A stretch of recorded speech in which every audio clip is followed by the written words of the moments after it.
Okay, folks. I don't know if anybody's ever going to show up, so I'm here just because.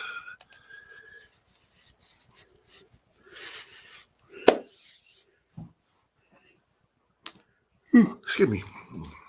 One of those things. To see what is going on out in the world. Besides me. Let's see here. Let's do a thing. You can share that. Live chat. Oh, hey, wait a second. I don't want that. I want that. Okay, share.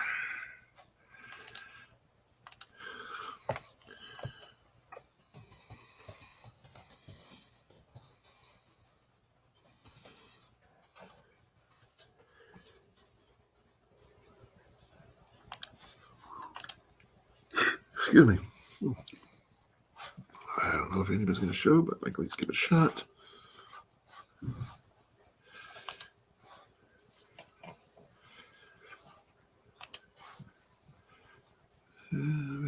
Let's go here. And we're going to do this.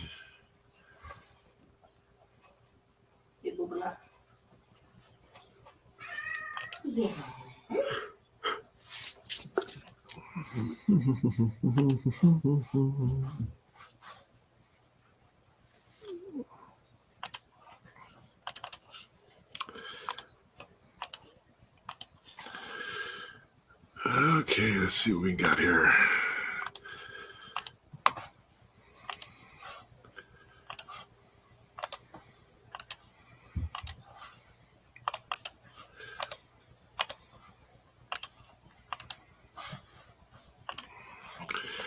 Hey, Bob. Hey, Grace. How you doing?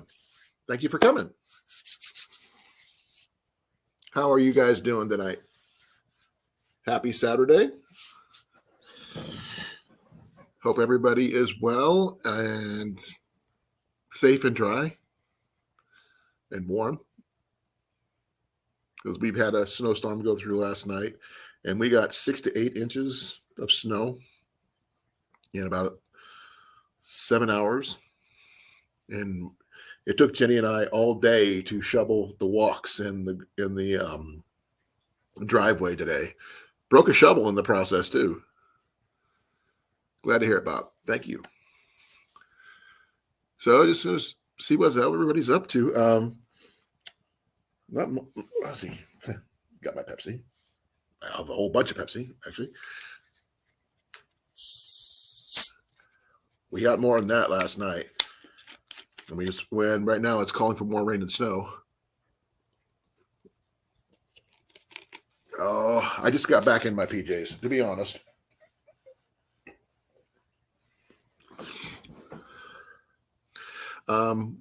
We did some interesting things. We updated. We got ready for this storm with getting a membership to Sam's Club, and we did a major grocery shop yesterday, and got enough meat and stuff to last us a little while. So we stocked up on a few things. Finished stocking up on a few more things today that we didn't get yesterday. So we're doing pretty good. We got enough meals for about a month if we really stretch it. It's a lot of bacon left and a lot of eggs. Let's see what else. We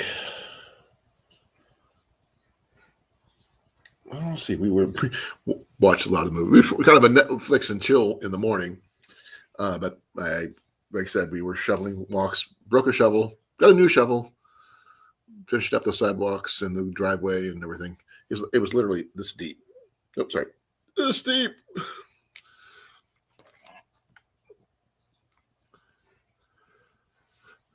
Keep on forgetting everything's backwards on here. Now, Grace, one of the things I was looking at when I was digging out all this snow is that I was making a huge snowbank. It's something that Joe Robinette did the other day. And he did a stealth overnight in a Walmart parking lot in a snowbank.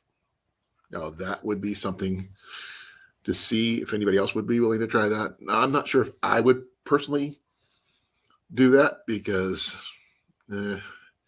I've never built a Quincy in my life, so I don't know if I could do it safely enough to stay in something like that overnight and not have it collapse on me. I did find out that when I went to go renew my hunting and fishing license that I have a 3-year hunting fishing license. It's not due until 2024. Correct, love? Mm-hmm. So, hey, I'm good to go fishing and hunting. So I just need to, get out there. Hey, Gray Wolf, thank you for coming. Uh-oh. What's wrong, Cliff? Let's see here.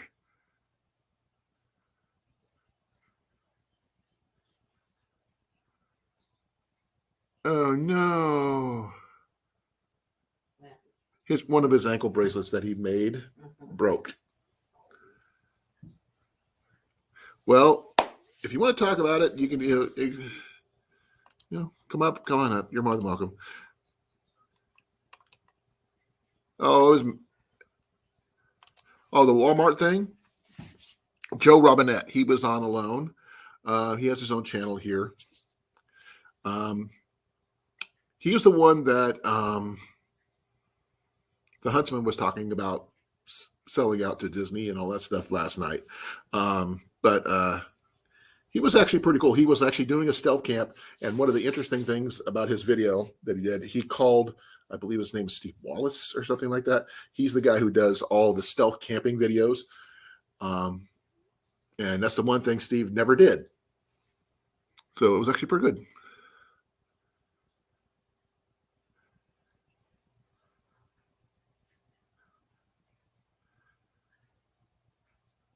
So did the buckle like this break, Cliff?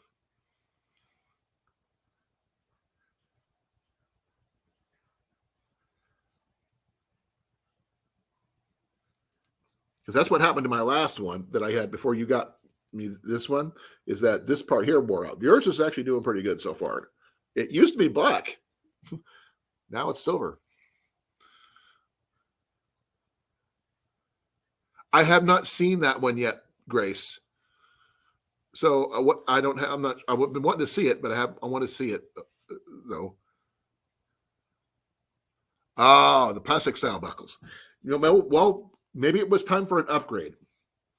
You can build a new one with one of these kind of buckles, and you don't have to worry about it breaking as easily. And I didn't realize you wore an ankle bracelet, so that's interesting.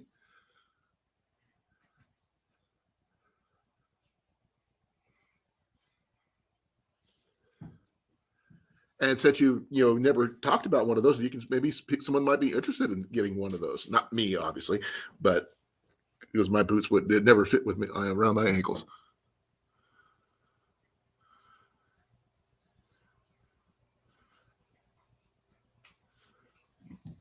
Yeah, I heard about that. Well, the one thing I can say, I am a veteran, twice over, Air Force and Army.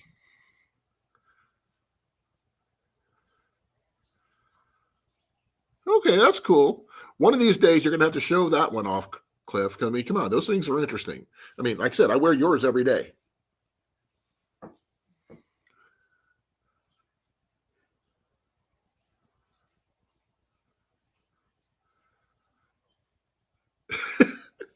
No, Cliff never done anything to wear an ankle monitor. The only place that would probably make him wear an ankle monitor would probably be the pizza place he manages. Oh, you're welcome. I was in the Air Force for 4 years, and then I joined the Army a month after I got out of that. Hey, Cliff. Still wearing my work shirt. I suppose I can elaborate more. I've got the poor fallen soldier in my bag over here. Well, they do wear out. You know that, right? Well, I'm surprised it lasted this long. I've honestly been wearing this thing for 9 years, daily. Well, I didn't know. The only time I take it off is when I'm done with my day. But yeah, my buckle right here snapped. You can see the one of the fingers, the snaps broke off. Oh, that's the one with the ferro rod, right? No, looks like a ferrule rod in the middle. It's not. It's just the center post, the way it's designed. I've seen those ones with the ferrule rod like that. Yeah, this one's not. Unfortunately, this was just the standard plastic buckle. No, I meant maybe you could do one with a ferrule rod buckle. I hate those things. Those ferrule rods are garbage. They're more gimmicky than anything else. No, I'm saying something to Grey Wolf because his cousin did something what I did. So, except I wasn't. I never got to Desert Storm. I got out back in the Air Force in '91, and then I went into the Army the same year, and I was there until the day everybody went to the Gulf War. This like 3 weeks before everybody went to hell. I was out, so about 16 years total between the two. Yeah. Grey Wolf said he thought you were wearing an ankle monitor. No, this is my other one. This is 28 feet. That's pretty cool. Same style of buckle, but this one was a little newer. The other one, I think it was it Bob who said that? Who said that? I can't even see the chat. I forgot to pop it out. Yeah, I did too. There we go. And I'm not even paying attention to my StreamYard chat because I've got that one on standby. Oh, I haven't popped it out either, so I'm still in the thing. I decided to go out just because I'm off for the next 2 days, so I figured, what the heck? What it could have hurt it, you know? I wasn't sure if you were going to even be off work yet, to be honest. Yeah, it was one of those things. No, I don't wear ankle monitor. I said the only reason you would wear one is if your pizza place wanted you to keep track of you. I got my cell phone. They can keep track of me, just like the U.S. government does daily. But yeah, this was the second one I made, and this was my original. This isn't even paracord. This is just regular utility cord that I made. Well, now you can upgrade. Yeah, I have the cordage actually. I'm gonna do it in black. I've got cordage right here. You know what you could make one out of? I know it's probably the color's probably not going to be the right choice for you, but you find some of that paratender. I think that would be pretty cool to make one out of. Would work for about the first month before all the stuff in the paratender soaked into my socks. Oh, that's right. That's not a good idea. No. Okay. What about that survival cord that they have with the Teflon string or something? Where did I put that thing? I heard that's supposed to be pretty sturdy. Oh yeah.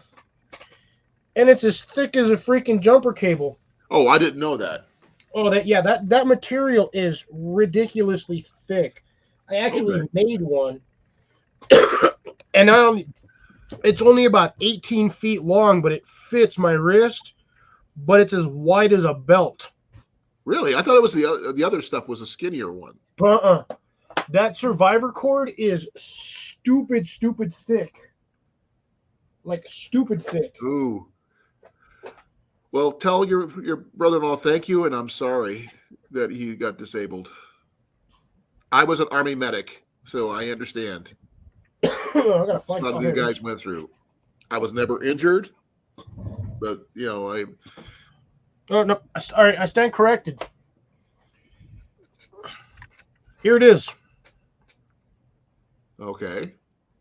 You made one, huh? Yeah, add a survivor cord. Would that fit your ankle? Yes, barely. But look at how thick it is. I mean, that's my hand.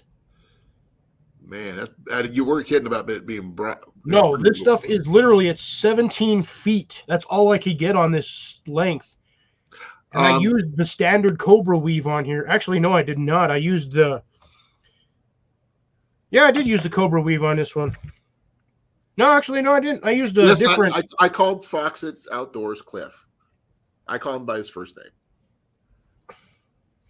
Yeah, I don't remember the weave I used on this one. I think I used the double Cobra. But this thing is. What's the overall length of that particular bracelet? 17 feet. No. when you get the Oh, bracelet on? lengthwise, Yeah, roughly about a foot. about like mine. No, actually, mine's about 9, Yours was like 10 inches. 10 inches. That's what you told me your fat Well, wrist that's was. before I measured my wrist. Yeah, you measured it wrong. Yes, I did. But that's okay. I still wear it. Let's see. Lengthwise, Hey, Blake, how you from doing, brother? 12 and a half inches is what I have from the end of this to the loop around the anchor, the shackle, is 12 and a half. So it would be a paracord shackle, pretty much. No, it still works. Well, no, that's the shackle right there. Is just the horseshoe. You know what I meant, though. Yeah. Oh, by the way, yeah, I'm not sure. I made this one was one of my more intricate ones. If you can see right there, that's a brass insert. Yeah, I can see that. That's pretty cool. All that is literally just a piece of brass water line that I cut to fit over the shank. Oh, over the thread end. Hey, Cliff. Grey Wolf's first name is Cliff. Oh, nice. But everybody calls him Skip. Well, nice to meet you, Skip. I'm Colin. There's Cliff. Oh, by the way, we got our membership to Sam's Club yesterday. Oh, nice. And I got a 24 pack of 24-ounce bottles. I'm set for a little bit. You're set for like 4 days. I don't know if I can drink that much in 4 days. Yeah, but can you drink a whole 2-liter in one night? Well, yeah, that's 1 2. Now, if you have any questions about container gardening and small gardening and everything, this is your man right here. Anything about traditional archery, I'm right here. So, cool. I just met him yesterday, I believe, on the Huntsman's channel, I believe. But he's, I'm surprised you were on that Trash Bags channel. I was actually there because Heath was on there. He's not bad. I mean, he didn't treat me bad anyway, so I'm okay with. I'm just going to just treat everybody neutral until they treat me otherwise. That's all I'm going to say. But I will say this: I was hacked, but not by him. I went to that channel just to check that guy out, and he literally all he does is just talk trash about everybody. Well, I'm just going to call it neutral and that kind of thing right now. So I believe in a neutral channel anyway. You know that. By the way, I want to see the stickers on that dang thing you got there. What, this? Yeah, you got stickers on there. I want to see what you got on there. I always have this thing. I've got my Everything Spicy sticker. Oh, okay. I have my Hidden Woodsman sticker. I don't have that one. I have my Pettico's, what is that? Parrot sticker for my workplace. I have Four Directions Bushcraft, and that's all I've gotten on here because I have one sticker, but that sticker is never going on anything because it's a one-of-a-kind sticker and we can never get them again. What was it?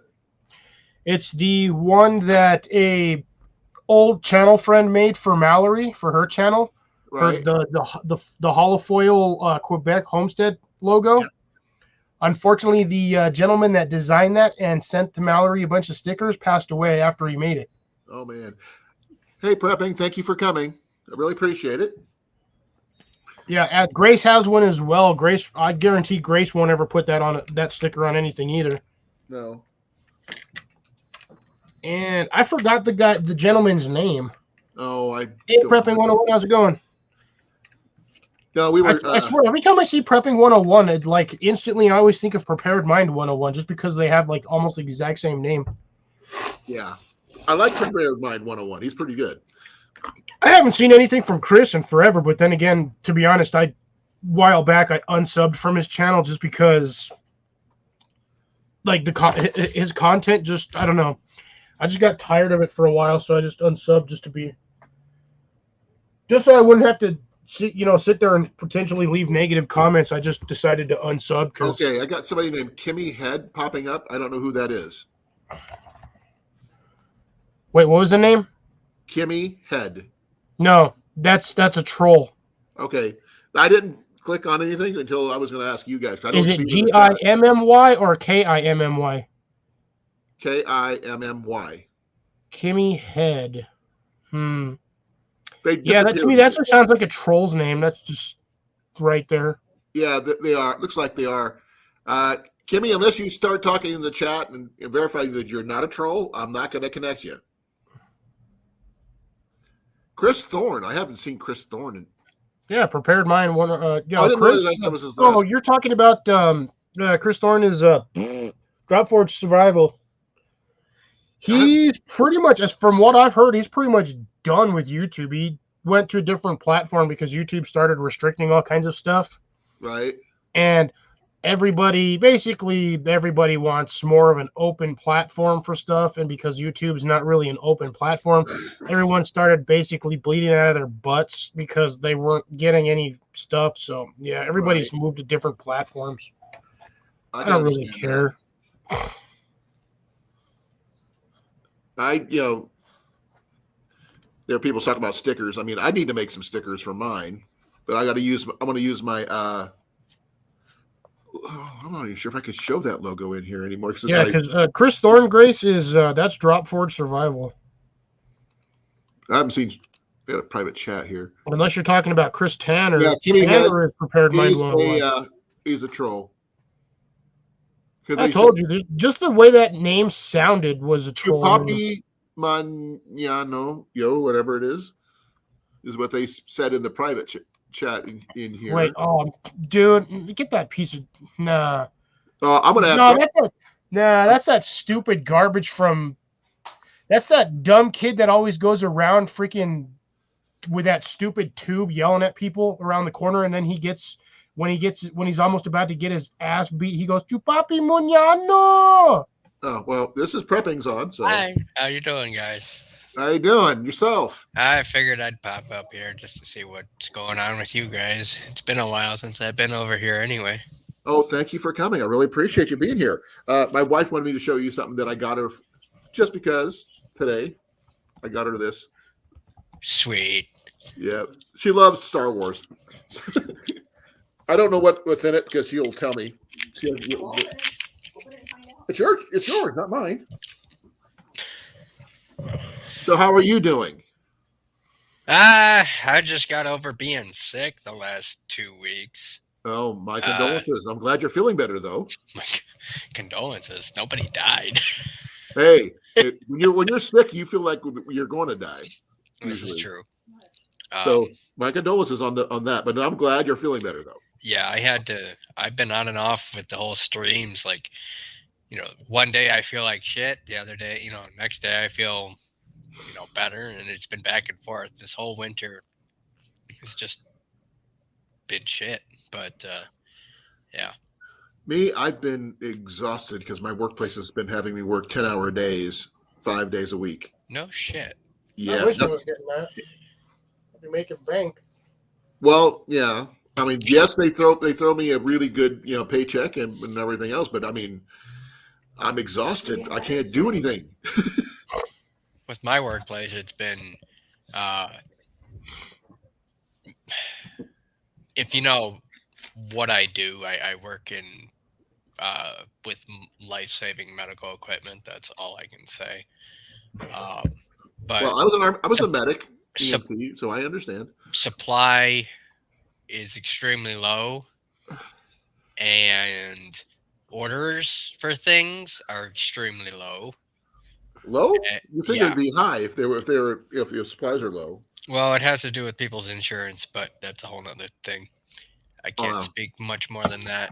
Jenny used to work with medical insurance, so she understands. Oh yeah, everyone's not paid up for the beginning of the year, so yeah, waiting on that. But in the meantime, there's like 10 people working in the whole warehouse. Right. I work in an alcohol distribution warehouse, so you can guess what work is like for me. He's essential. No, literally, they could deem me essential worker during the whole. Why? Thing. Oh, here you go, honey. Because alcohol is required in order to make sanitizer. It's cool though. No, that's cool. Jenny's loving this thing, right? By the way, she's like right over here. I'm gonna say hi, love. Hi, Jenny. Seems like you're pretty well settled in the new place. Yeah, I mean, it could be better. I mean, they won't Well, let me use anything's the better than fireplace. the hotel room. Oh, anything's better than a hotel room. I mean, come on, that's a box. And I drank so much Pepsi while in there. I'm surprised I didn't get turned diabetic. But they say I am not, so I'm good on that. Well, I've been there, done that. You know me with the Diet Coke. It's like one every night. Now, this right here, this is what I drink. But I'm actually doing pretty well. Man. So did you guys hear about the tsunami that hit? No, I didn't. And here Yeah, comes volcano Grable. exploded in the Pacific, and Hawaii got hit, and our West Coast got hit. We need to check with Johnny and Hawaii Volcano Squad. I haven't heard from HVS in like 2 months. Right. Oh man. Hey, Grey Wolf, how you doing? Yep, this is my ugly mug. Hey. My eyes. Wow, Aiden. Now, we actually have a friend of ours who actually married my wife and me, whose name is Grey Wolf. That is awesome. So, yeah. Hey, Proper 101, you didn't have to say that. So it's really cool. He forged our marriage twice. He forged our marriage twice. I'm Yep. sorry if I offended you, Grey Wolf. It's all in joking matter. I'm an American. I don't get offended. Tell that to the West Coast.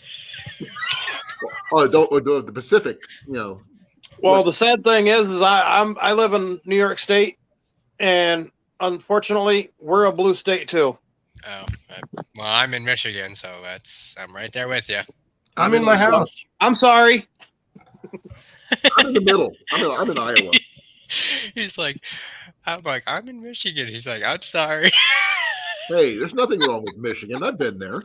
No, I'm talking about you being in a blue state too. Yeah, that's what I'm saying. That's why I find it funny. I try to keep my channel politically neutral. I'm sorry. That's okay. Sorry. That's fine. We're just like we treat everybody the same because there's too much one side against the other, and I want to be as neutral as possible because I like everybody within reason.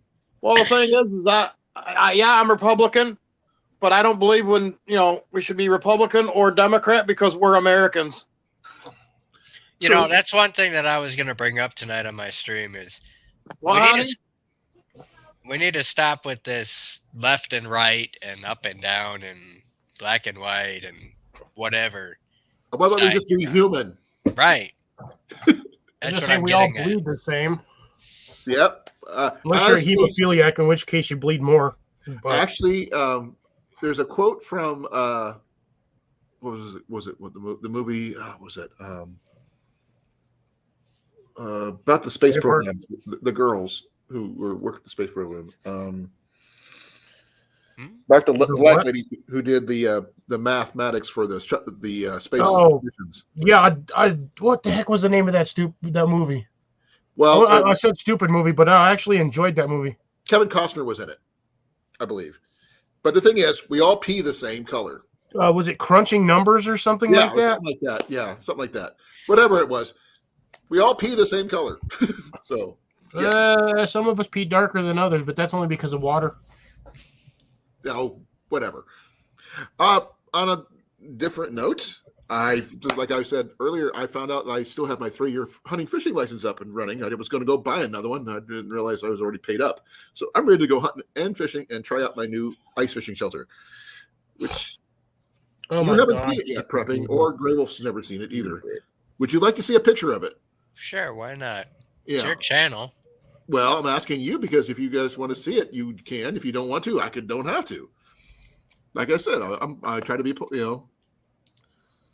polite about everything. I gotta open up a screen, my Facebook page. Apparently, no. I guess that wasn't the name of it. What the heck was that? Something numbers or something like that. I just can't remember the name of it. I just jerked Crunching Numbers, and that was more of an NFL thing. Yeah.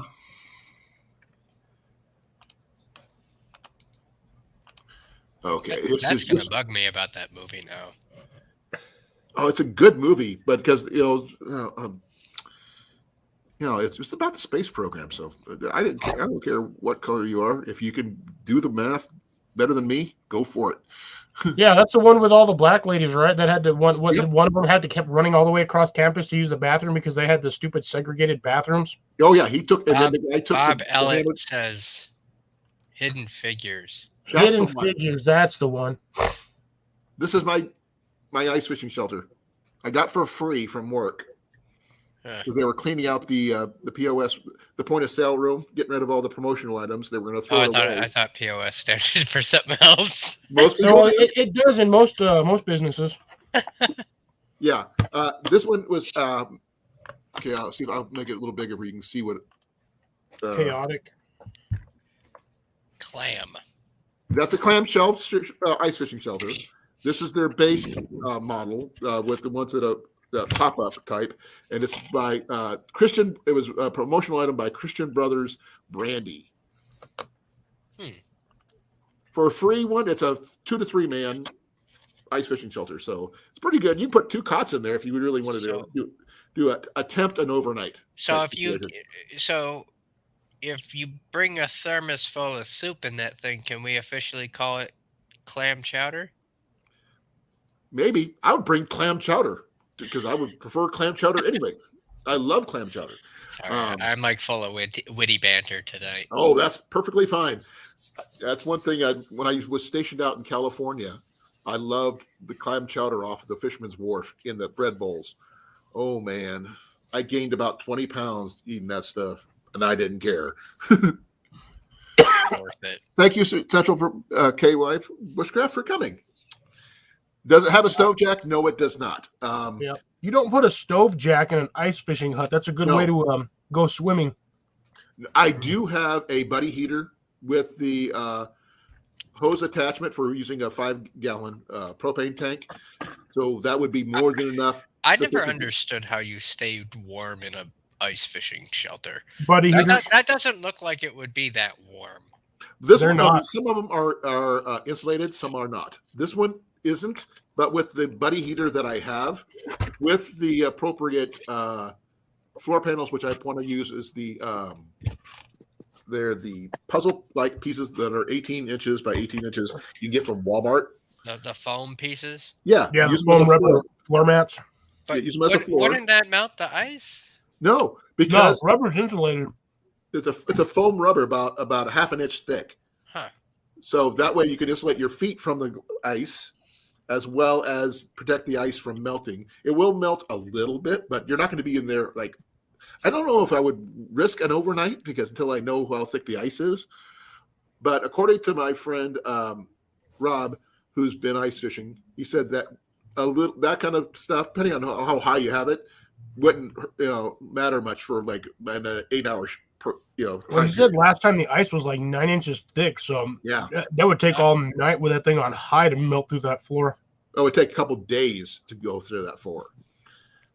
And I don't plan on being there that long. Have you ever seen like those blow torches that people like torch weeds with? People have tried to melt ice on their driveway with that stuff, and it actually takes an extremely long time because of the Leidenfrost effect. So exactly, it freezes faster than you can melt. It freezes before it actually melts again. Yeah. So yeah, that's what I plan on. I got an ice auger and everything else. I've never ice fished. So I have done research. I've even taken a class to try to ice fish. That's the bottle type. Wind up bottle fishing type. Mm-hmm. Never a thing. So I hope with a little advice from someone who's actually a fisherman, I don't claim to be, I'd like to give it a shot just once. And if an overnight I can record with my camera, I say, why not? Because try to figure out how do you survive. Yeah, it was like a hot tent, which you put a buddy heater in it. Because those buddy heaters in that kind of enclosed space would put out a lot of heat. But since it's not insulated, it would probably basically make it tolerable. So that's best I can do. Because I would have to see do some really good seam sealing on that thing and hope for the best. Heck, Grace. I For remember those you. torpedo heaters. Hook them up to a propane tank, and those things would just blow heat from like all the way across the room. That would melt my shelter if I did that. Oh, Would dude, it would melt your car. shelter, melt the ice, and y'all would be swimming in a 5x5 square. Well, actually, it's 6x6. Let's not get technical. Well, no, you'd get to about the 5x5, and then everything would just fall through, and then it would stop working. Oh, it'd probably fall through way before that, because remember, in the middle of that tent, there's going to be a hole already, because that's where we're going to be ice fishing through it. And I'm going to be using a Teenage Mutant Ninja Turtle kids pole. Sorry, I didn't mean to laugh. No, there's nothing wrong with that. It works. It works. Now, I was thinking, if my boy will let me do it, I've got a fishing pole that you guys might get a kick out of. Pocket fishermen. They came out when I was a kid. Yep, and look at it. This is the brown one. So this is the one that came out when you were a kid, Yep. and when I was a younger person. But I'll be 52 in February, so I know what younger is. I'm 54, so I went- understand. I went through an old box in my basement once, and I came across one of those, and I threw it out, and I feel like I shouldn't have now. Oh, it's probably worth money. Yeah, thank you. I'm sure it is. I didn't mean to, Well, no, wait. No, but I've never. I think it's funny. I didn't know what exactly it was. It didn't have no string to it. It was. Okay. The thing is, I thought it was like a turkey carving knife. You know how like they got that old automatic one that Right. oscillates back and forth. I just actually happened to see yesterday these three guys who took the three poles that were shown on As Seen on TV. Oh, back in the Oh, day. like the rocket fishing rod. And Ale, all that. ale One fishing. had one of those. One had a pocket. No, it was fishing with Norm. Huh? Yes. Yes. Yes. Fishing it with Norm. Yes. Yeah. I saw that video. I thought that the guy with the perfect whatever that one rod. He was killing it. Oh, Davy Gravy. Yeah, Davy Gravy really he was killing it with that one. Bob Hey, Elliott, Spider, the how fact you that you doing? said congratulations to that just means that you're really not paying attention to the chat. You need to read that statement again and then take your butt to Kentucky. What? Or Alabama, because that's what that statement basically says. Oh, is that a troll? Hey, Most likely, I'm from Alabama. Central Kentucky, you would congratulate Tide. that person. No. Come on, people. You need to read. I didn't It's get that far. I just said, 2022. welcome to the channel is all I said. His opening statement just basically told me he was a troll. Okay, so if one of my moderators want to take care of that, you can. Auslander, how you doing? Haven't seen you in a while. Hey, Wow. Propping, roll tide. There you go. No, to answer your earlier question about the tidal wave in Hawaii and stuff, I had not heard anything of it until just now. I've been outside shoveling snow all day. So today has been one of those days. JV, thank you for coming. Been a while since I've seen JV outdoors. Around. JV, go take your butt to Alabama, too. He's waiting for his lady from Australia, so He's going to be waiting a while. she's got A delayed long again. while. Huh? Did she get delayed again? I don't know. Probably. Oh, thank you, Os. I really appreciate it. Auslander just watched all my videos, except for 2, so that's pretty good. And all your videos have been live streams, more or less. Well, I've got a few good ones. Well, you got a few videos, but I mean, 90% of your content's live streams. Well, I've been trying to do that, but I'm just going to kind of get out and about in the last year, as you already know. But I've got some new stuff coming up, which I'm going to be glad to video. So I'm going to be okay with that. Yeah, I got more content on the way, but I got to have days off to film. Well, how about how's the vehicle thing going? Did you get your parts in? No, the freaking part for the van still ain't come in, so I don't know. What year, what model? Maybe I can find it here and send it to you. No, it's already ordered. It's on its way, Oh, and the part itself's $500. Damn. Trade Fest. I don't believe I'm not going to be able to because that's a little bit far for me to go. I mean, I have the time off, yeah, but I don't think I'm going to make it to Trade Fest.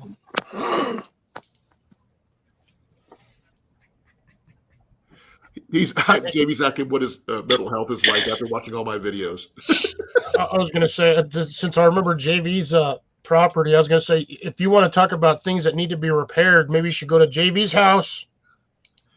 By the way, boat, broken truck, broken tractor, broken trailer. What else is broken over there? Oh yeah, broken motor. There's just randomly sitting in the middle of the yard.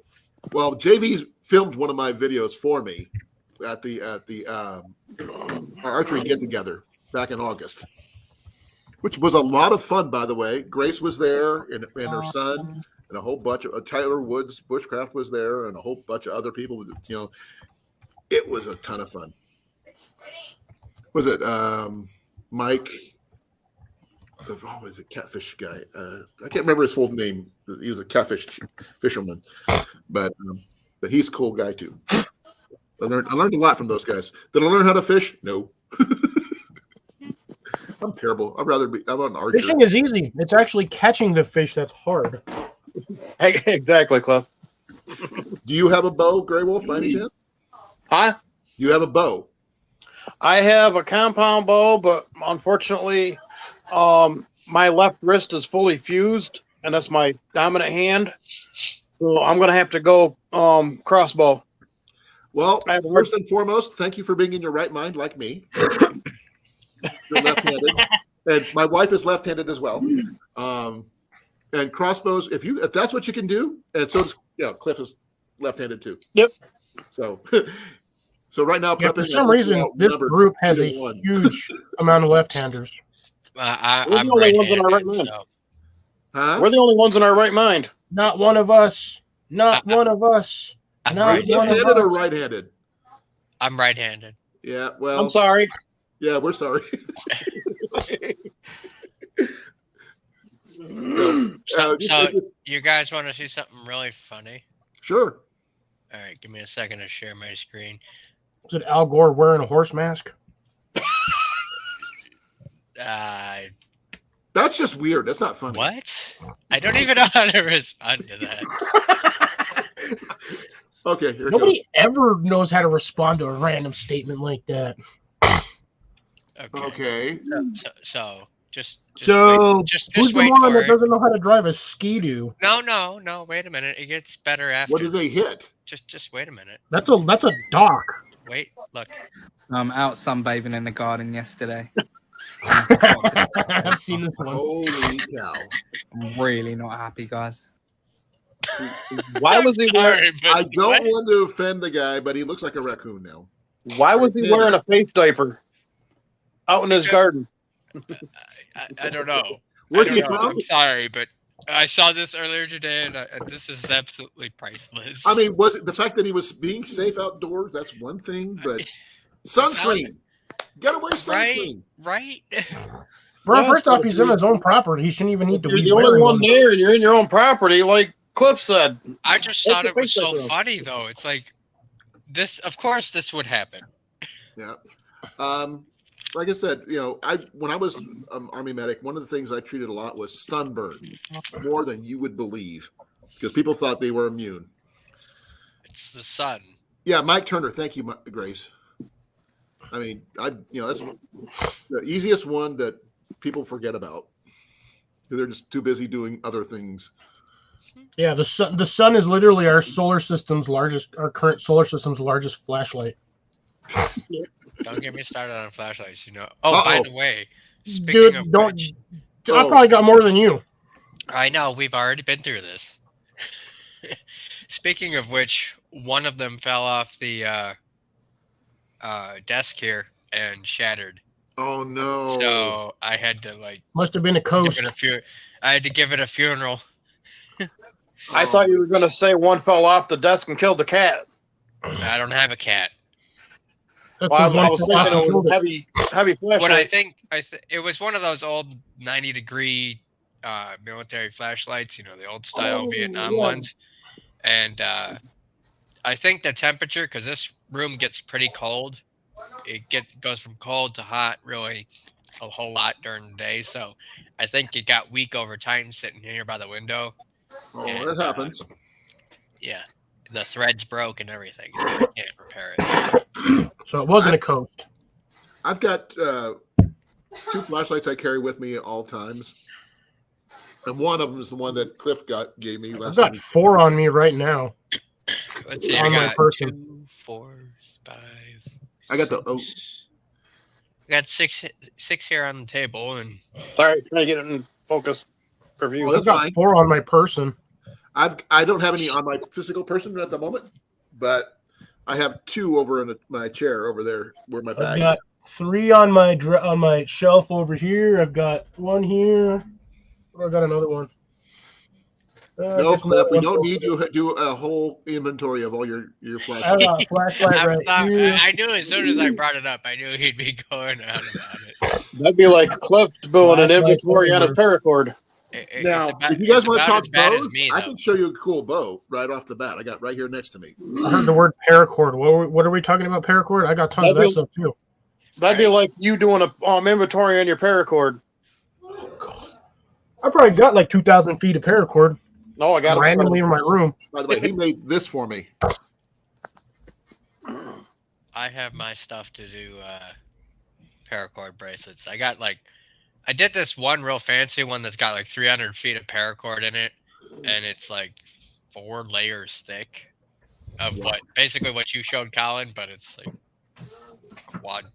quadruply thick. What you use it for? These are the ones I I usually don't know. I wear just on wanted my to see ankle. how big of a bracelet I could make.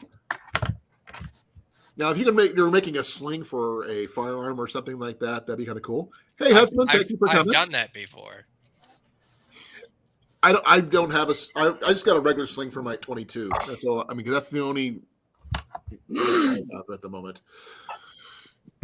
But my preferred weapons are my bows. I got a rifle sling on my muzzle loader. I want to get a muzzle loader. I got a 50 caliber. These are my 3 bad boys. Oh, those are cool. See, If I ever got a muzzle loader, I'd be like definitely getting a 50 caliber. 30 feet on this one. Oh, this one is. God, actually, I have to measure this one again. Okay, this is actually pretty cool. I got on it. Look at the catalog I've got. I've got Three Rivers Archery catalog, and they're starting to advertise something I never thought they would advertise. 22 feet. That one's got about 22 feet on it. Oh yeah, I want one of them I kits. think this one was about 20. Yeah, that's what I want. I want to get. I was thinking about getting the Kentucky. I want to get that kit and build it. It's the only reason I want to do it, because I want to know how it works from scratch. And I mean, a 50 cal percussion rifle kit for $359.99. That's not bad. It's not bad. It's cheap. Hey, Rob. Oh, Hey, I'll Rob. show you what I've got. I found this case at the Goodwill outlet store in Des Moines on New Year's Day, and I put my survival bow in it. I'm not sure if you guys have heard of the Atlas survival bow from SES Survival Archery Systems. I'm just bringing in my camera here, so Okay. I got to do it doubly weird. So I've seen you do that on your channel all the time. I made that rifle sling myself. That's nice. Yeah. Yeah, I want to. That's for my 22. That's cool. That's nice. I want to make my own gunsling out of paracord. And then for my 20 gauge, Yeah, you I need just did quite a lot of paracord. I don't have Oh, it. yeah. I've only got a 12. I don't have a 20. I want to get a 410 though for my boy. But I would told him he's not getting one until he passes the hunter safety course. So he's turning 16 this year, so he has to. So this was my newest addition. Okay. I bought that a couple weeks ago. Okay. That's about as far as we're going to go on the gun. Sorry. Showing the pew pews. That's fine. That's fine. We could talk about them, but that's about as far as it goes. I usually go bows and knives. We're good with knives. If you want to go show your knives, go right ahead. I got some good, interesting ones. Don't make Or me medieval go dig stuff. out my 'Cause that one was a fun day. Oh, well, I'm not sure. Prepping, have you ever seen this one? This is the one my boy found. This turns out to be a 1960s trade knife. Damascus steel or just Nope. Just a simple trade knife, nothing fancy. I think it's just the patina on that particular knife. Yeah, this one's from 19. I mean, this is like older than I am, and that's saying something. Huh. But it's got a really good edge. I mean, Oh, that handle's gorgeous. Ooh. it's a full tang. I know it's very extremely simple, but it's very elegant in its simplicity. The only thing I have a problem with is the sheet that I got for it is right-handed. I'm left-handed. It doesn't do a thing for me. But the thing is, I do a lot of rendezvous, and that works great for my rendezvous stuff. So I do a lot of reenacting. So that. All right, you convinced me. I'll be right back. I'm gonna go grab something that I use at work. Okay. I would almost say tops, but I know that's not a tops knife. No. Oh, mine? No, Yeah. Rob, I'm not sure if they still do hunter safety courses at school anymore. I mean, I think that's kind of a shame, mind you, but I think they should always have hunter safety courses or those kind of things in schools, because the more you know, the better off you are. When I was in middle school, we actually had a bow hunter safety course offered at middle school. I would have killed for something like that. I took it. I had my Oh, bow Rob, hunter if you safety pick that up, course I'll before I bring it had my back. firearms. Sorry, Rob just seen a bow fishing reel for $15 at Walmart that would in the clearance aisle. If you could pick that up, Rob, I will pay you back for it. I'm looking for a bow Get it. fishing reel for my bow. So Get it? I'm learning how to do new things. So bow fishing is my next thing I'm learning how to do. Okay, we can't bow fish where Open I'm at. out, very cool that- knives.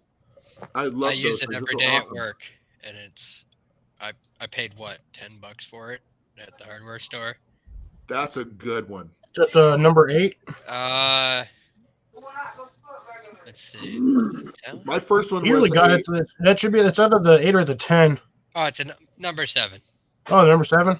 that's a Oh, good okay. blade, though. I've I got. wish I had got a little bit bigger one, but French made I have no one. idea where mine went. It's usually I right had there. a Mora, the classic number 1. Someone stole my bag with all my gear in it. oh, Yeah, they when broke was it. that? That was probably about 5 years ago. But I've been replacing my stuff slowly since then. Still haven't replaced everything, but I'm doing the best I can. You know how it goes. Yeah, spend hundreds of dollars on. I had stuff in there that was one of a kind stuff, and Yeah. just some of the stuff I made myself, which really sucks. Those Opinels look cheap, but they're not. No, They're- no. I They're mean, very sturdy. in U.S. cost wise, yeah, I paid $10 for it, Mhm. but That'd be a good pack knife. you don't feel it in your pocket. I've beaten on it. It's not shown any sign of wear. It locks up solidly. The whole thing of them saying about the moisture in your pocket, causing it to seize up, I've never had an issue of it. I've never had to sharpen it, and I've cut through plenty of boxes. It's very hard to see, but you can see all the wear on it. Oh yeah. From all Hey, the Manny, tape. thank you for coming. So Yeah, and especially with the blade design on that thing, will pretty much cut through just about anything you needed to. even when Except for a 12-inch log, but you're not using an open L to freaking baton a log.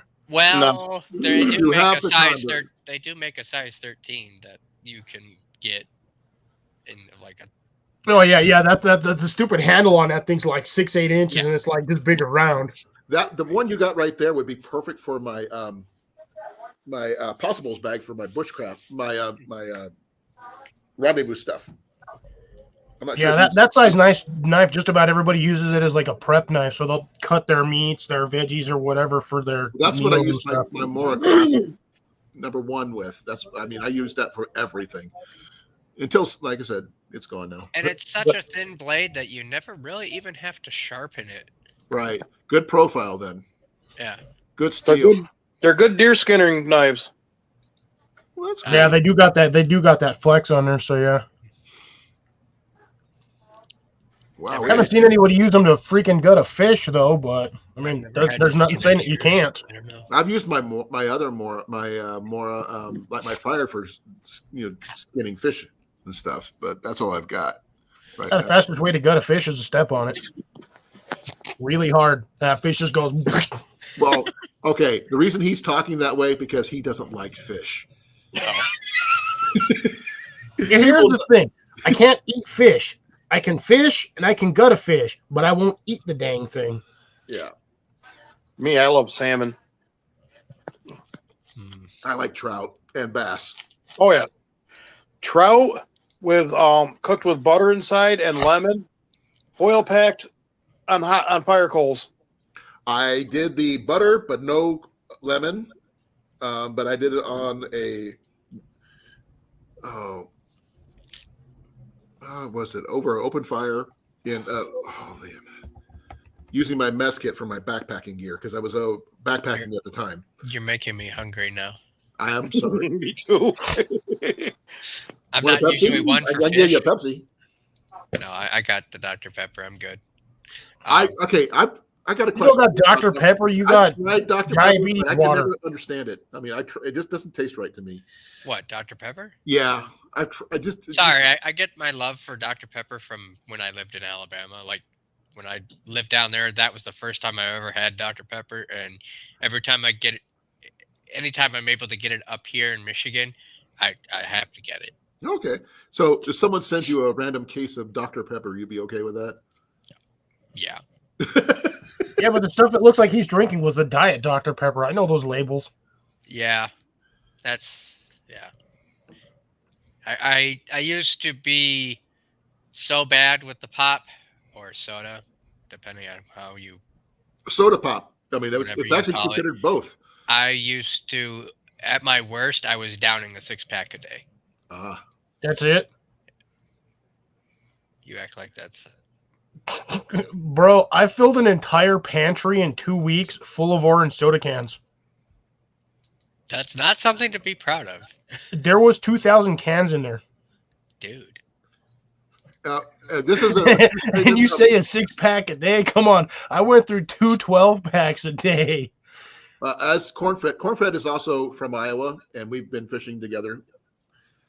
And one of my videos that I posted was one of my latest ones is one. Oh, gross. Big Red is nasty.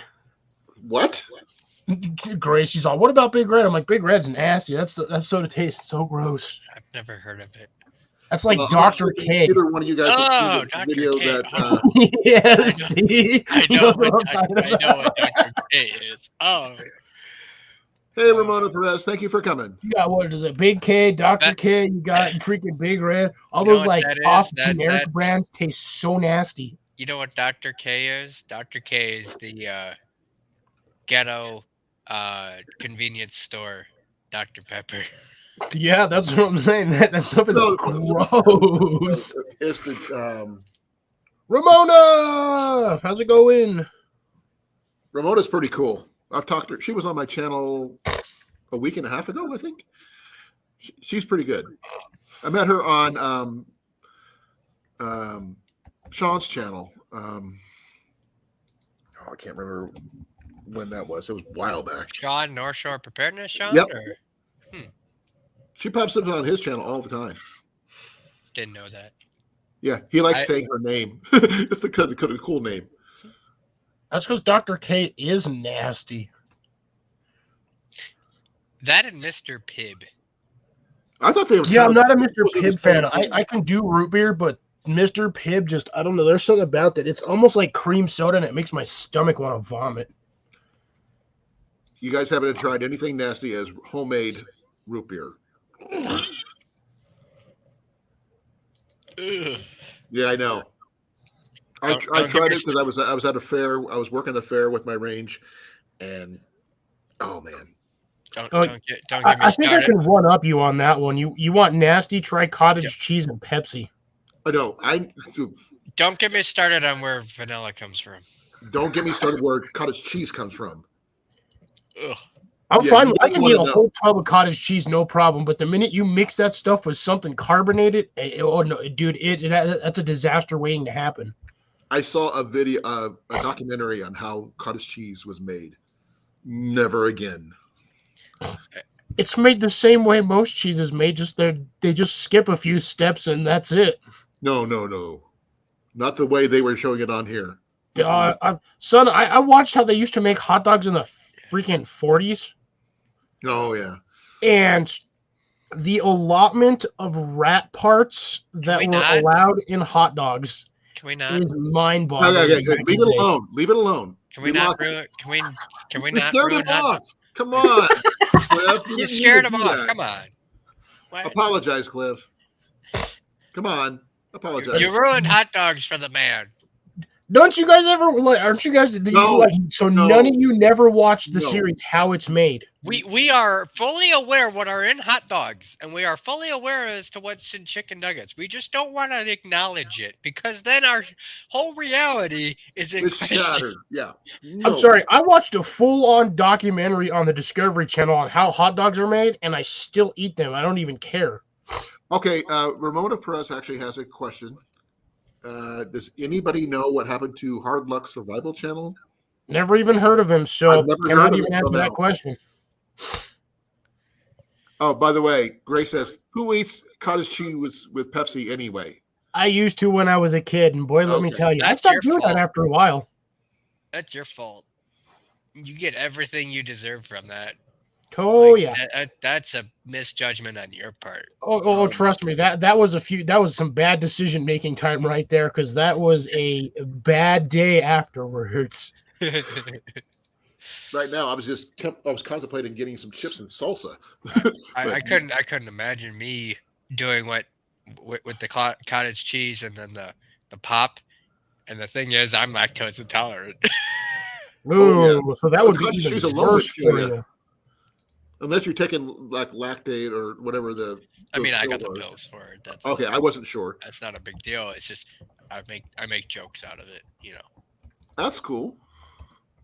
Hey, as long as you can joke about it. Amanda's hot water system took a crap on her last night. Oh man. She's back to cold water. Don't let your pipes freeze. Drip your faucets. She's in Australia. Oh, we're fine. Yeah, that thing most likely died due to heat.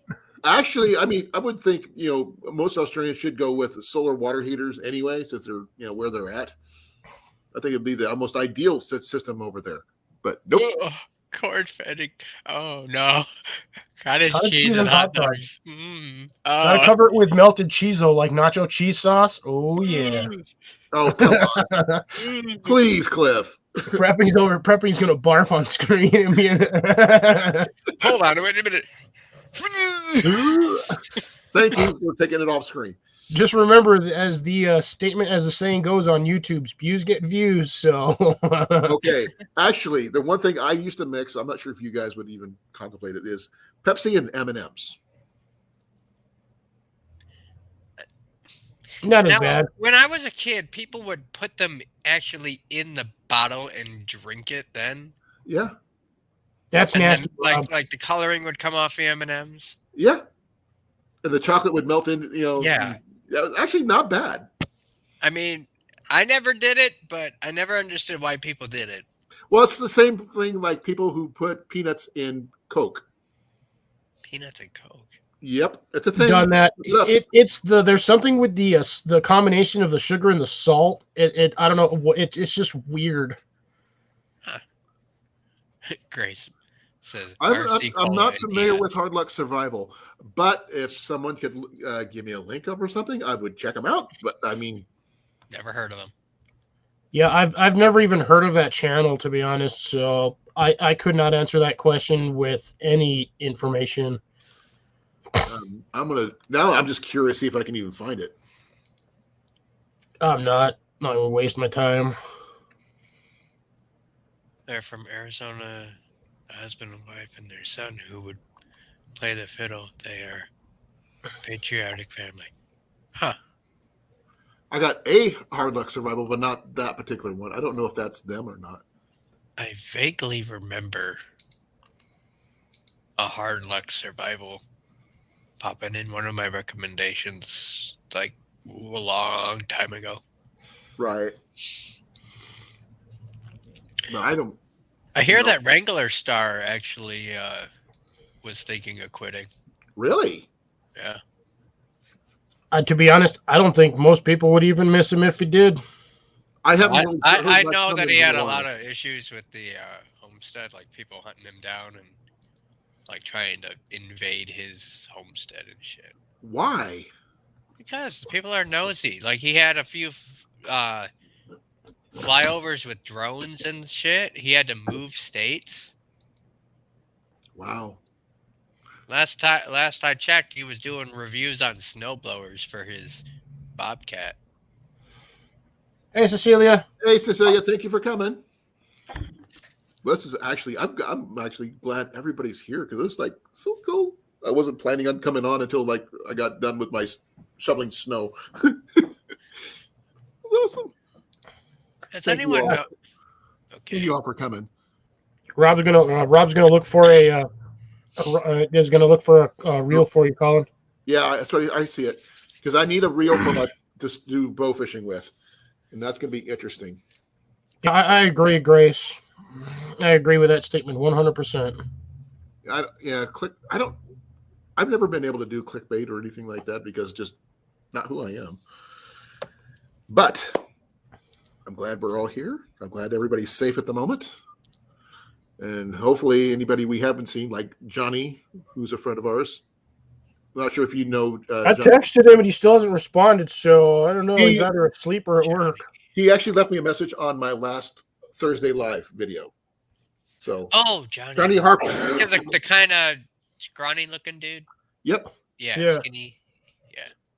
He's a chef in Maui. Well, hopefully he's okay with the tsunami that just hit. That's why one of the reasons I was worried about him. No, it's that amongst a few other things too. So I'm just checking up on him, seeing if he's all right. He's had some medical issues that he needs to take care of. Oh, your back. You did you pull a muscle, Rob, on your back too? Because I did that almost 2 weeks ago, and my back still hurts.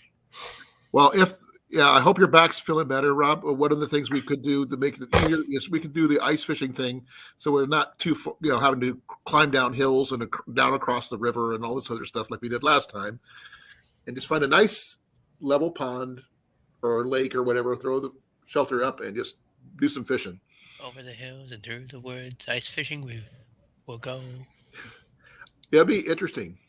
2 pinched nerves. Ooh, that is the worst. Ow.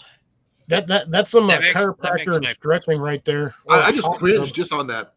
That makes my back twitch just thinking about it. Yeah, I felt a little twinge, to be honest myself, because I pulled a muscle stretching, and yeah, that was not even fun. I almost fell over. In a race car? I didn't know you raced. I didn't know Rob. I've talked to him. He never mentioned racing cars before. So in about 10 minutes here, I gotta pop off and go do my stuff. So okay, I really appreciate you coming in and hanging out with us. I haven't forgotten about you, Colin. I was gonna say I usually see Prepping 101 over on Grace Channel. I was down for about a month because my internet went out, but I finally got better internet. Got fiber optic internet, surprisingly. Ooh, fancy, yes, cheap too, which is really surprising. But yeah, so we're better. We're back, And I'm Internet glad you guys. speed and quality is great. He just needs to upgrade the camera on his computer or get a separate camera. I just need to upgrade my camera, my computer. It hasn't been upgraded in a while. I need to find a long enough USB-C for my GoPro because How I've many been feet do you need? I've been wanting to use that for my webcam instead of having to do this. Well, here I don't that I have got that to- brand. Is yours an 8 or better? It's a Hero 7. You got the Hero 7 Black. I got the Hero Yeah. 7. I got the silver. You can't do that with the silver.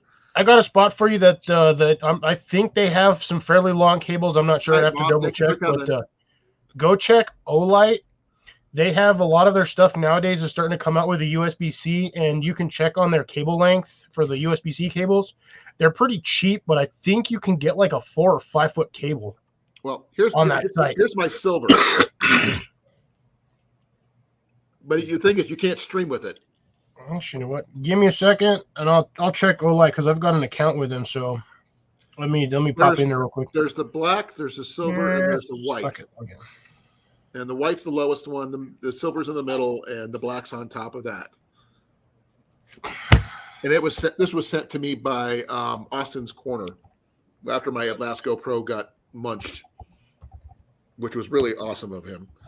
So Yeah, if I go to input/output settings, it's got a live. Yeah, you got the HDMI black. output. Yours is the one upgrade from mine. Yeah. Mine doesn't do that. So, I'm sorry to say. But I did have a lot of issues with one thing with this thing, though, and you wouldn't believe what it was. Batteries. No, Cliff. I didn't do anything. You kept on saying GoPro record, stop, shut down. Oh yeah, when he first got that, I was messing with him because I remember those things had voice activation and he had his on. So he brought that thing up and I said GoPro start, and that thing turned on. I said GoPro record, and it started recording. You just did. Oops. GoPro stop recording. You know you can turn that off, right? I turned mine I know, off. but the thing is, I use it when I'm. Oh. That's how because when I'm backpacking, I got my poles in my hand, I got my GoPro right on my chest or up on my head, depending on where I have it, and it's kind of hard to be able to control my GoPro that way. So I use voice commands a lot. Mm-hmm. There we go. And if you see some of my older videos, you can hear me say GoPro at the beginning and at the end of the videos, and it's like I forgot how to edit the thing out. So it's not bad. It's not a bad one. It's just I'm just still getting used to it. Stop recording. Oh, that is sad. No, I cannot GoPro stop find recording. the cables. Okay. Magnetic charge. They got the micro USB-C. I have no problem getting one. It's just a matter of I haven't actually gotten around to ordering one. Right. I'm actually shocked. They have a ton of stuff that's got USB-C compatibility, and they have like 2 USB-C cables from what I've seen so far. That is really odd. Everything else is the magnetic style It's got to charger. be a USB C to a USB whatever you plug your computer into. Oh wow. USB. Just the regular USB. Yeah, it's USB, and I then can change my your Wi-Fi input back. on your I didn't know GoPro is a it's USB-C port. So yeah, Right. you just basically need a standard USB-C cable. Mm-hmm. Okay. But yeah, it doesn't look like Olight has them. The one they have is the micro, which is a little tiny one. It's only about 4 or 5 inches. Which is weird because I keep getting stuff from them, and they keep sending me. I got like one cable is like 3-4 inches, and I got another one that's like a foot long. I've got I got another one that's like 5-foot, 14 inches. C-type connector that I use for my phone that I got from Anchor. Ooh, Anchor's a good company. I've got I gave one to my wife. My boy's got an Anchor. I've got an Anchor, and actually my boy's got 2 anchors. He's got a little micro anchor. I had an Anchor once, made it out of rebar. Thing weighed about 7 pounds. Yeah, Cliff. I love you guys. I love you too. I was gonna throw my 2 cents in just randomness. That's one thing I love about this my channel is that it can be completely random. It's and the thing is that makes it fun and it makes people want to stay and talk. and we talk about everything. You're taking a page out of my book for that one. Like, I'll have my opening spiel about like whatever, and then I'll get panel up, and it'll just go wherever. Straight tangent off into left field. Rob, we got about 6 to 8 inches of snow just I was last gonna night. say that's what she said. Yeah, I was trying to avoid that one because I usually get him with those comments constantly. So I was trying to give him a reprieve for sorry. once. Now, if you want to ask what she said, she's right there. But she can't hear you right now because she's got her headset in. No, this is really cool. I mean, I'm glad that my channel is actually brought you guys, like prepping. Just come check out what I do. I mean, I'm not very big, but I try to do my best to be who I am. I had 30,000 people on my other channel. Right. I now have like 8,000. That's not a lot compared to what I had. But the thing is that what I realized when I made my backup channel is having a small, close-knit community is much more valuable than having thousands of people that don't really care to watch. So having your 6 or 7 people watching down below there, I would stick with that in my opinion. And these are regulars. I mean, not just, these people who I'll talk to, and I know where they're from, what their first name is, and they know mine and know where I'm at. And we could pretty much talk about any subject and be happy about it. And we get some interesting conversations. Was it about 2 months ago? We talked nothing but B movies for the entire night. Yeah, it was like a 4-hour Sounds live. like my day at work. The thing is, it was a 4-hour live stream when we did nothing but talk about B movies. Wow. And the thing is, we stayed on topic the entire time. Now that's impressive. Yeah, there was no deviation. That topic was so hot. We had people just chiming in the chat the whole night. And it was just me and Colin up here most of the night and just talking about like B-rated movies and like literally no subject deviation at all. It was so fun. I mean, that's the kind of thing that we talk about out here. Yes, I do outdoor stuff. Yes, I am an archer. Yes, I do other stuff. But that topic was a hot button topic that night. I'm lucky if I can hold a subject for an hour. That's why I do my stuff in the beginning, because I know as soon as I invite others up, it's off in the middle of nowhere. Yeah, you gotta. I was gonna say, when you do your lives, you take the first hour just to straight talk about the main subject of the live itself, and then when you get down to like the last 30, 40 minutes of it, that's when you start inviting panel guests so they can, ask questions or do all that stuff. But I mean, you got a bigger channel than me, so taking my word on this one is like a grain of salt.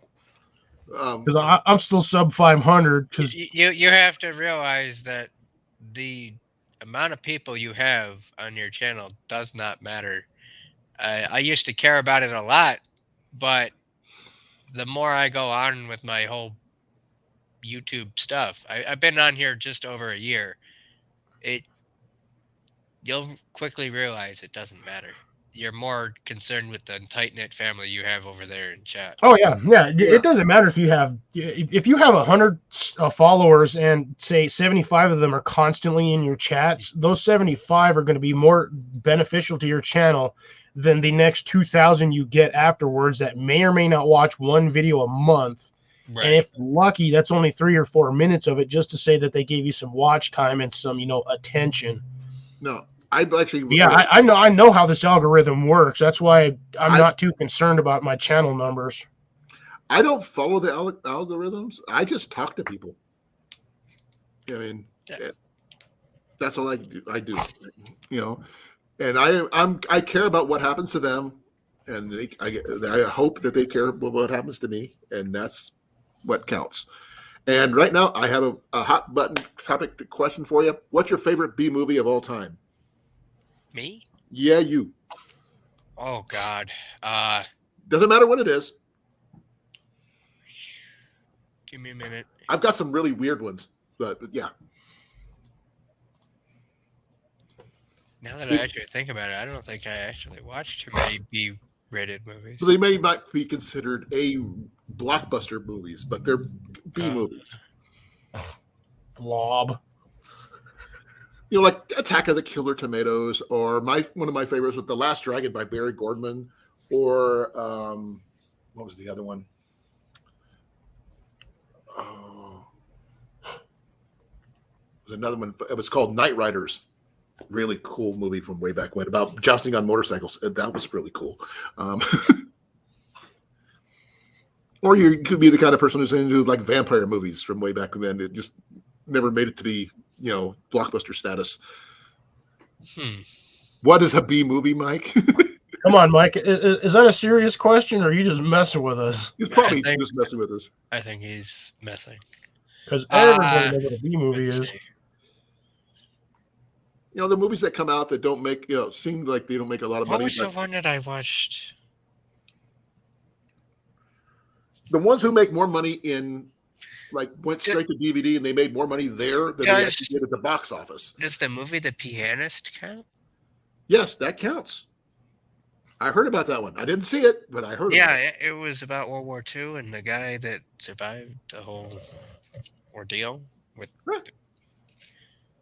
Yeah, I just saw it the other day for the first time, and yeah, come to think of it, that wasn't a blockbuster movie. That was just a whatever movie.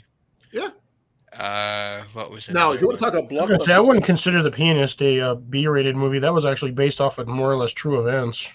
yeah, but here's a blockbuster movie that to me is one of my favorites. What's that? Oh, The Great Escape. Yeah, that was another one I was looking to watch. My wife and I both love this one. We right. collect movies. So, Mike was being actually serious. He has no idea. So B-rated movies are things like Army of Darkness, stuff like that with Bruce Campbell. You got The Blob was technically a B-rated movie, even though that was considered a horror film. Beastmaster. You got what the Blob, not the Blob, Swamp Thing was a B-rated movie. Yep. Let's see what else. Yeah, low budget, and you can usually see some of the backup props that you're not, because in what the Evil Dead, the first one, like the movie when they first get to the cabin, you can literally see one of the cables that's holding the dude as he's flying through the forest.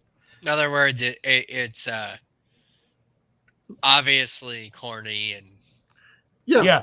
It's technically not the Austin Powers movies are considered. considered B-rated movies. Yeah. But those were intentionally B-rated, though. Yeah. But it's still a B-rated movie, but it was still like a block. They were purposely B-rated blockbusters. They did it on purpose, though. So can you even really call that? Because it was such a big hit. Everyone knows Austin Powers. Yeah, even if it was still, it was still designed as a B-rated movie, but it just happened to be one of those ones that was a blockbuster. Army of Darkness and that series. But another one that was considered a B movie, even though it's not now, is the Rocky Horror Picture Show. Yep. Everyone's telling me to go watch that, and I've never seen it. You'll only watch it once, and you'll never want to watch it again. It's different. Starring Susan Sarandon, Barry Bostwick, and Tim Curry. You have to be in a very odd frame of mind to watch that movie and understand it. It is just wrong. I seen that movie 67 times when I was in the service. Every Friday and Saturday. Watch it 2 more times and then stop. If you watch it with people who actually dress up and do the props and stuff like that, it's actually really audience participation film. Pretty much. Oh my god, I did that one time they were doing. You dressed up? Oh my god! No, I did not. I went with my buddy. He kind of dressed up, and we went to this big old film thing. Everybody was in there in Rocky Horror Picture stuff. And I'm just like, why did I go? I don't even like this movie.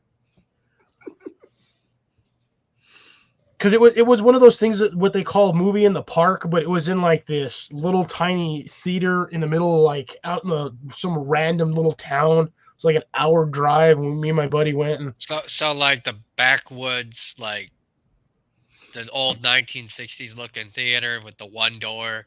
Yes, and they that only you're had like, like two two screens in movies there. playing. Yeah. Yeah. Yeah, like I said, it's the whole kind of like movie in the park deal, but not in a park. You're in an actual physical building. Yeah, Mike said he think he saw Attack of the Killer Tomatoes. That it was a B movie, Mike. Little Shop of Horrors was a B movie too. Yep, Little Shop of Horrors, the original. Actually, what was it? Fried green tomatoes. I don't know about that one. That was a B movie, dude. I'm Was it? sorry. I didn't know that. It was a B horror film, but still, Fried Green Tomatoes was a horror film, but it was still like a B movie. Oh wow. I don't mean to just poof on you guys, but I gotta go do. Yeah, it. you mentioned it. You have your own stream to deal with. Thank you He's for got a coming. proof. Hey, Pretty you're sure welcome Gray will back be over there anytime, sir. pestering him. Thank you, Colin, for Love you, having brother. me up. You're welcome. Catch you on the anytime. flip side. See you, folks. Be well. Have a good show. All right. That was fun. And now it's just down to the one of us. No, yeah, we are one of us.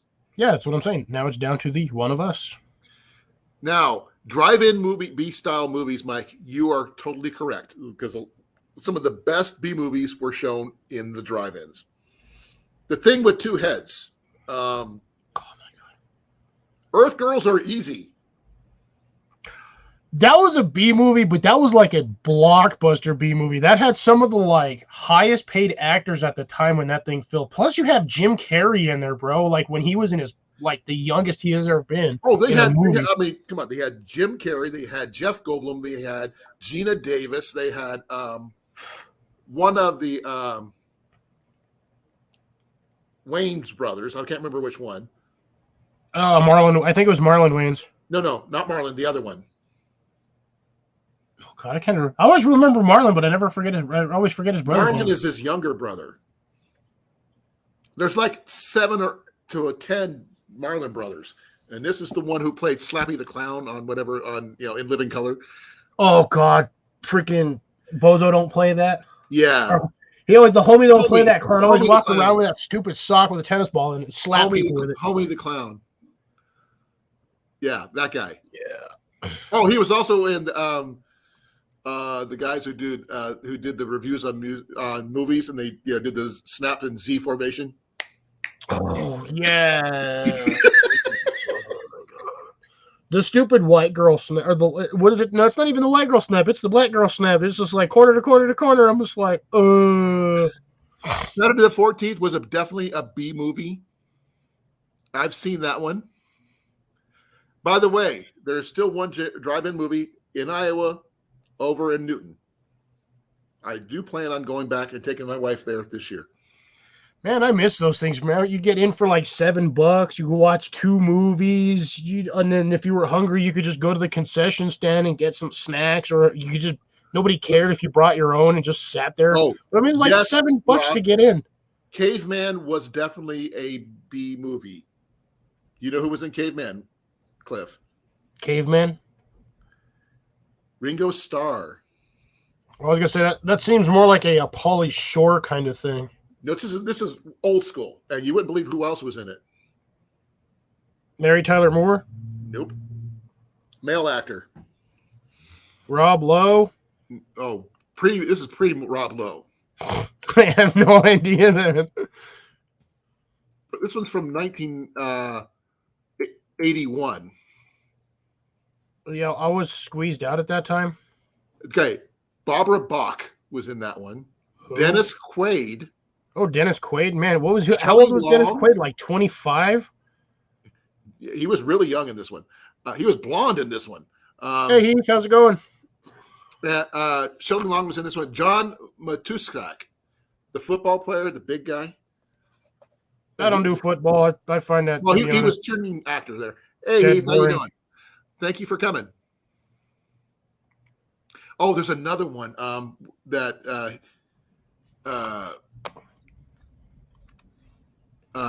Dennis Quaid did, where he's a fire. He basically he was a pyrokinetic.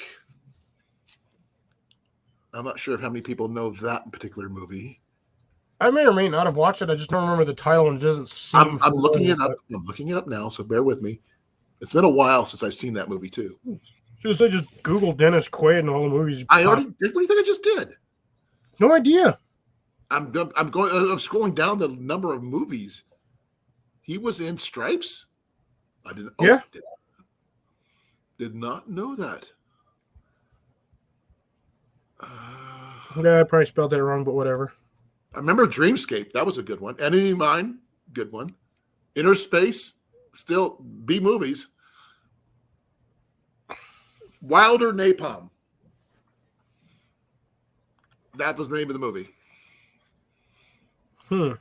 About these two brothers, both of them have pyrokinesis. So, and one had the power, one had the finesse. So basically, one was like had no control, but had the most amount of pyrokinetic abilities, and the other one was low level, but had the proper, basically almost like the proper training for it. Yeah, which was really funny considering what he did for a living. He was a fireman.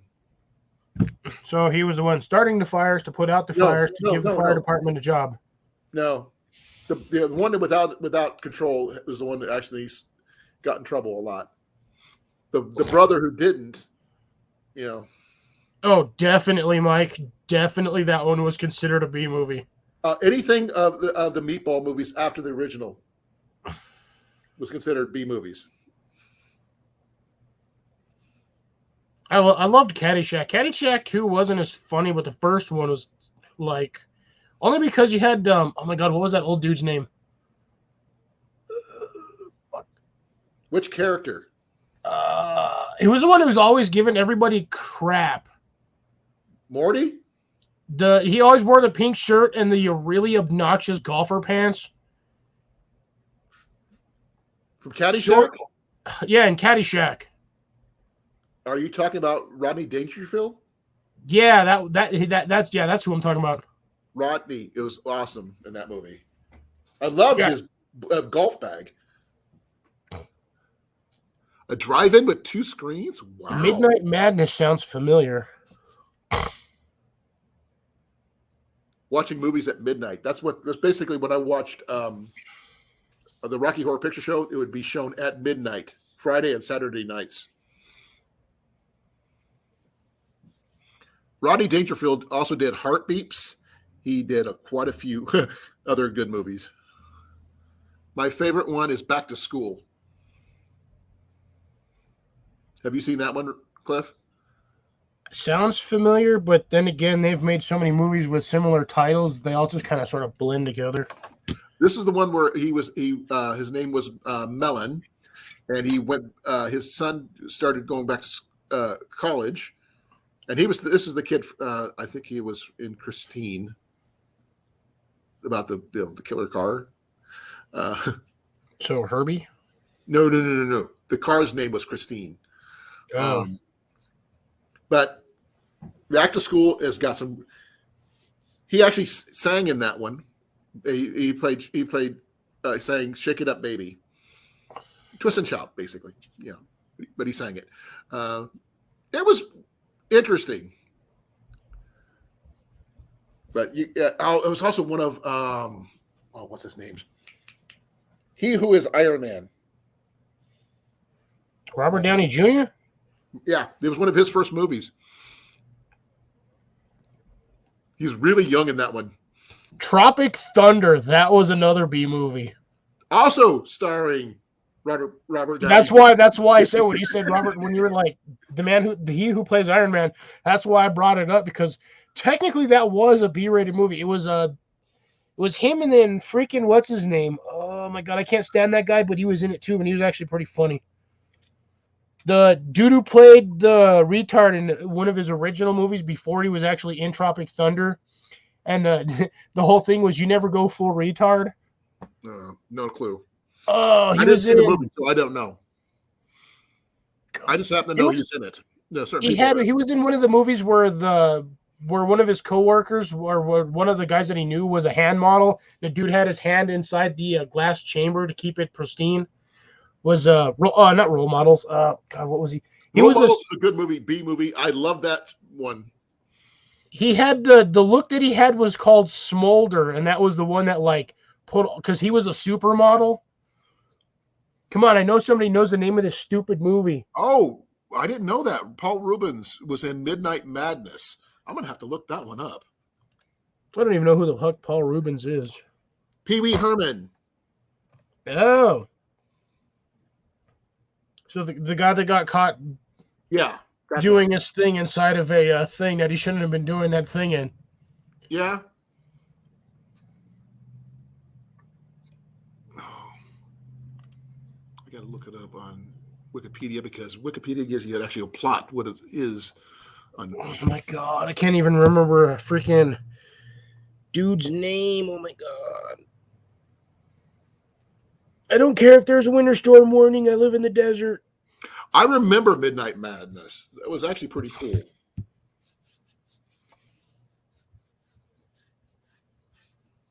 Wow. We had a lot of cool people on there. Michael J. Fox was in that movie. Yeah, he must have been hecka young on that one.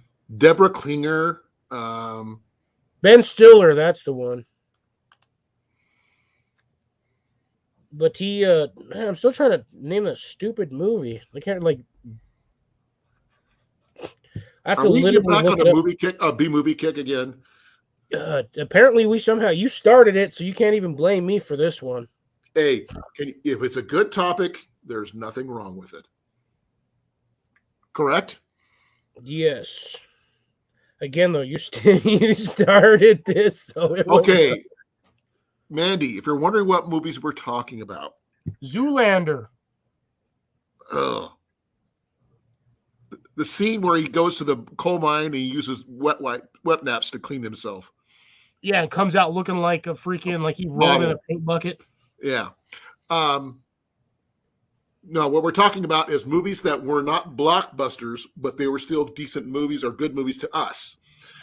So that's not an A blockbuster. They're called B movies or secondhand movies that are just as good.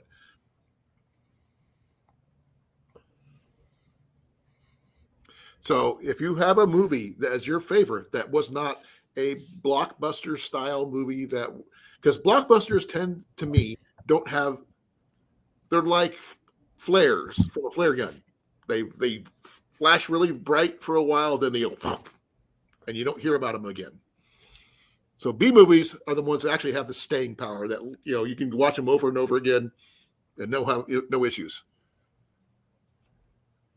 Splash. John Waters movies would be considered some B movies out of those, but they're cult classics though.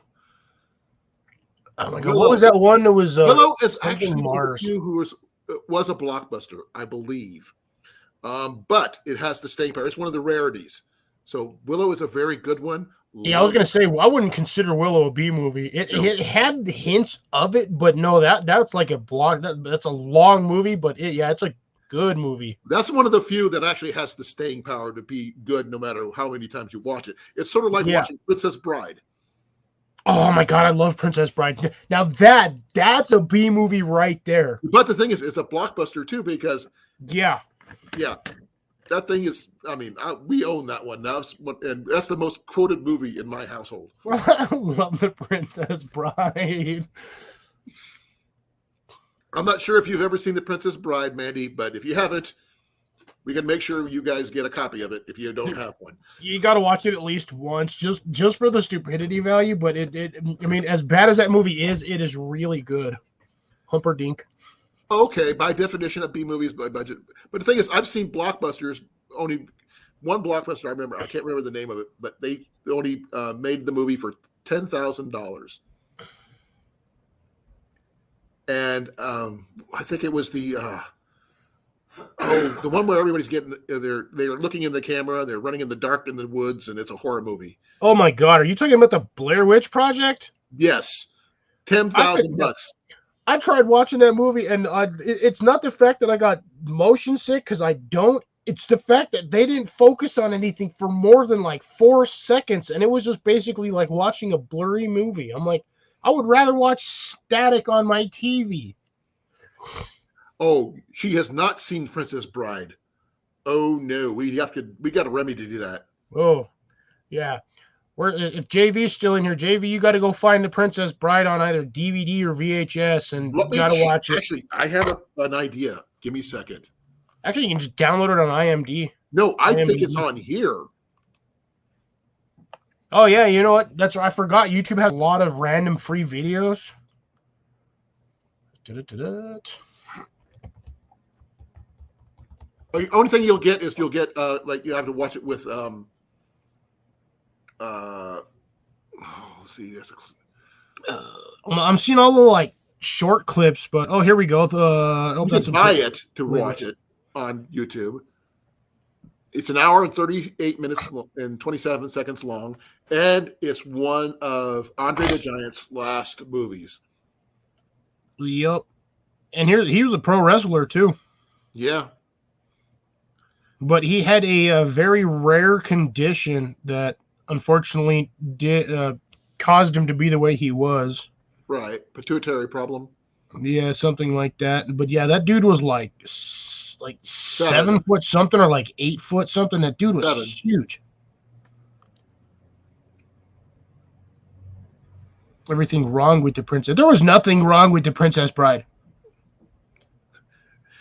Hello, my name is Inigo Montoya. You killed my father. Prepare to die. I'm looking for the man with 6 fingers on his left hand. He killed my father.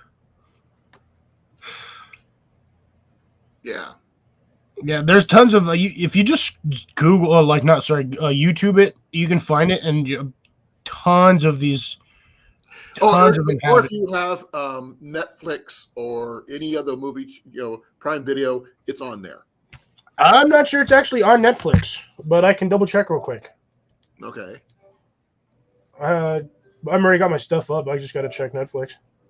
I didn't realize you were watching Netflix. We were watching Netflix earlier. I was actually on Crunchyroll, but I can switch back and forth, no problem.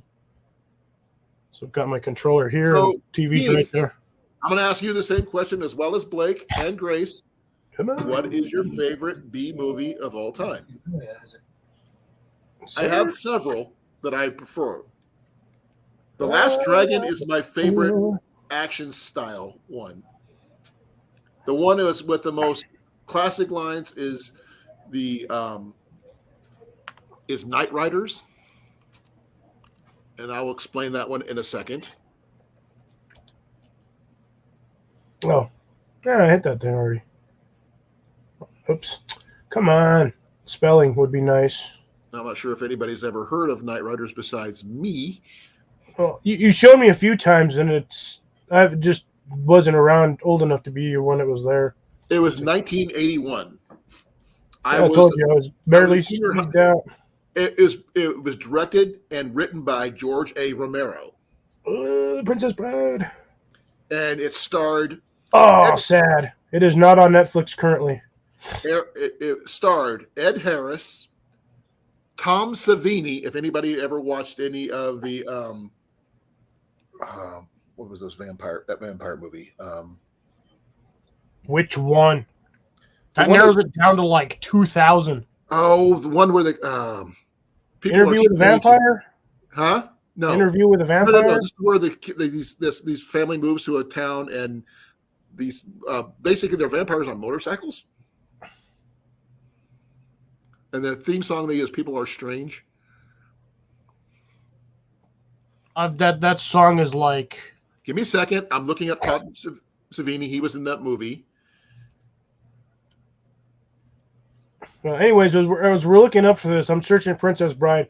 So, B-rated movies, Never-Ending Story, Never-Ending Story 2, Labyrinth. Yeah, Labyrinth is a very good movie, by the way. Yeah. It's a B-rated... I would consider that a B-rated movie, but that one's one of those that's staying power. The Lost Boys. I would say Robin Hood, the Prince of Thieves, the movie one, the stupid hilarity one. You were talking about the one with you're talking about Men in Tights, or you're talking about the other? Yes, thank you, Men in Tights. That one. That was Mel Brooks, and I mean, come on, you can't admit that one's funny. Oh yeah, no, that's what I'm saying though. That one I would consider that one an absolute B-rated movie but it still has staying power. Yeah, but the Lost Boys. By the way, I do have a connection with the Lost Boys. I've actually been to the wharf and that place where they sat on the outside the wharf, that one place where they were drinking. I've actually been to that particular spot and stood in that same spot just because I wanted to. Killer Clowns from Mars. I know Killer Clowns from Outer Space, and they ended up not yeah. being clowns. They were spiders in clown costumes. Oh, don't forget the movie Critters. Oh, Critters. But I don't know how close to along the lines of B movie that was, more or less trying to be a cult horror film. The thing is, cult classics happen from B movies. It's very rare that a Block 8 blockbuster becomes a cult classic. Well, that's the case. I mean, you've Charles got Bronson movies. the original Yes. This is Spinal Tap. I think that's what Grace was talking about when she said Spinal Tap. The Last Dragon is a really good one. I love that one. And that's Barry Boardman's The Last Dragon, and with Tiamat and a whole bunch of other people. It was just an awesome movie. I'm not sure if you've ever seen it, Cliff, but if you ever get a chance to, you should. Gremlins. Definitely B-rated movie on that one. The second one even more than the first. Oh yeah. But you got to admit, when they start singing New York, New York. Oh my God! Yeah, he just somehow busts out a cane and a top hat out of nowhere. I'm like, first off, where did he even get a cane that's like 1.5 feet high? What about the one with the wedding dress? People are trying to figure out what the heck are you guys talking about? No, what I wanted to know is how one of them turned a paperclip and a rubber band into a crossbow. Oh, and he all shoot. Remember, he shoots it was the match with the whiteout on it and freaking. Or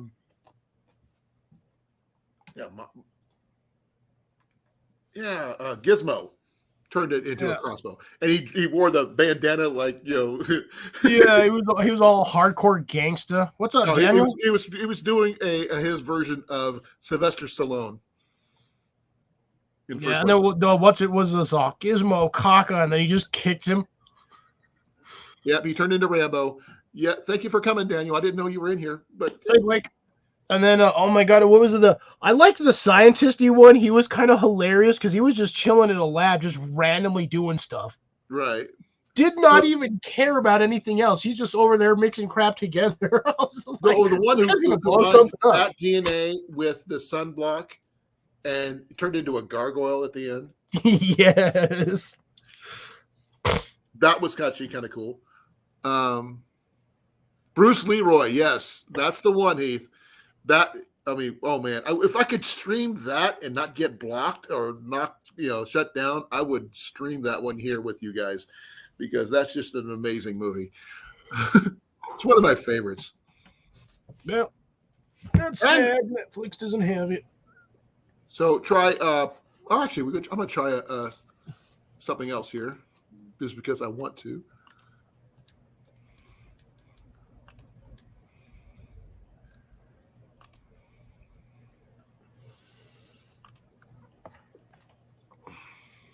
Let's try. We're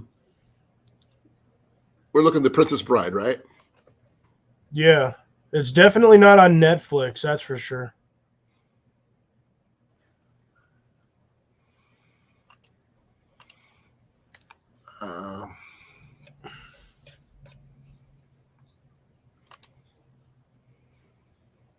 Baby Shark Space Adventure. Why? Why would that? How did that even make it on Netflix?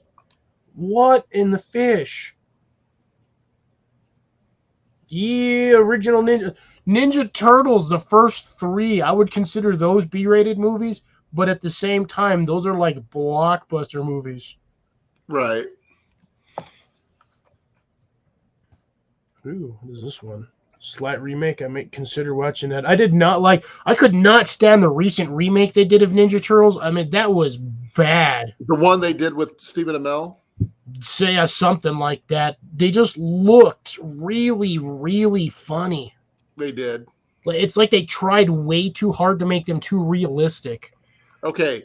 If you have Amazon Prime, you could probably get it. I don't. Yeah. I don't have Prime at the moment.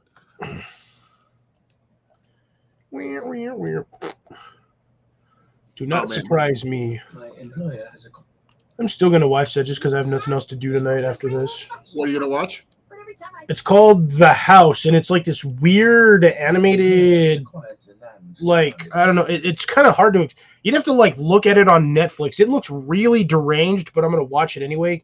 There was a movie, a horror movie, comedy / horror movie called House, with starring William Catt. Oh, it's a really funny. They have a crystal skull, and the second one is even more outlandish than the first one, which they end up bringing in cross-dimensional princesses and dog-looking bugs.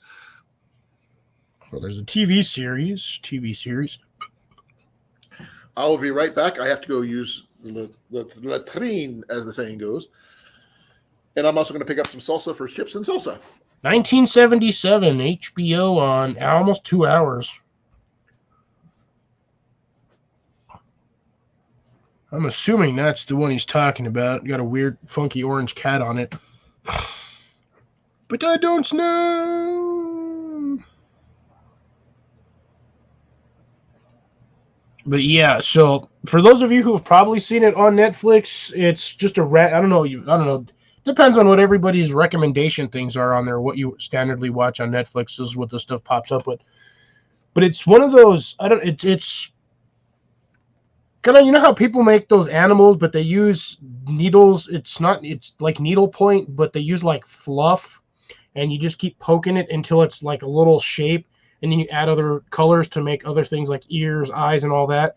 And it's basically nothing but like a ball of finished product of just like basically really integrated fabrics. That's kind of what this show looks like, this movie looks like, or series. I think it's a series. I have no idea. I think it's a movie. Let's see. Yeah, hour and 37 minutes. So yeah, it's a movie, but it seems to be that kind of style. Let me see if I can. Colin's over there. I can't even do it. Cartoon. What cartoon? It wasn't. I was paying attention, but at the same time, not paying attention. I'm like tired. Busy day at work today, so very worn out. Near, and I still don't have a vehicle to drive. Oh, the house.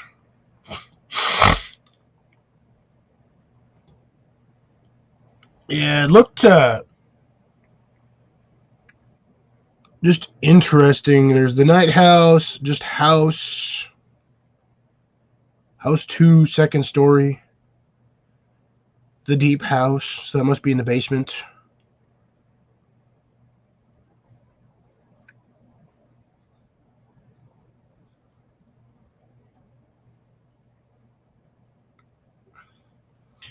Yeah, I don't know. I wouldn't consider the house in a cartoon. I don't know. It's just animated. It's adult animation. Dark comedy, satire. It's got mice, cats, and weird-looking human fuzzy things. I don't know. It's strange. But I've been bored. I've been binge watching random movies every night just to get something through Netflix because I can't do anything until I have sunlight again. Colin's taking forever. I think he fell in. Colin fell in. Colin fell in. Colin fell in because he drank too much Pepsi. It is 63 degrees in my room, 58 degrees in my greenhouse. Actually, my greenhouse is probably about 70, but yeah, that thermometer is weird.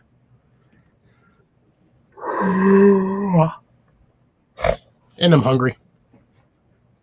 And I'm not snacking on stuff. I will make you hungrier. Why, you making a bacon Swiss cheeseburger? No. I got chips and salsa. I'm gonna wait till he starts, and then maybe I'll snack on something. Aha. Yeah, but you probably got that freaking paste picante sauce, white man's chili, salsa. Tostitos medium salsa. Oh, you can actually eat the medium? Yeah, I can't do the hot though. I'm gonna say, so you have somewhat of a tolerance for heat. If you can do the medium without any problems, then you should The be thing able is, to. I just don't like hot things generally. I gotta wait. I'm waiting for my peppers to start sprouting, but that's gonna be a long ways before they even do anything.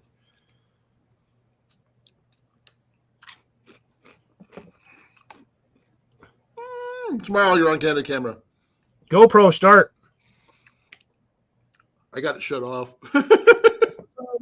GoPro turn on. No, the voice thing. Oh, you turned it off again? I had to. It kept on going off on me.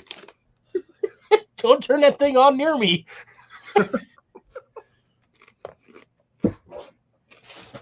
Where's my snacks? Where did I put it? Oh, it's right there under my stuff. Now, to talk about something that Maddie has seen, Willow, Val Kilmer was so awesome in that movie. He was also a butthole, like, through half the movie. But that was his character. Mag Morrigan was still awesome when he went up against that dual-headed dragon thing that Willow accidentally created.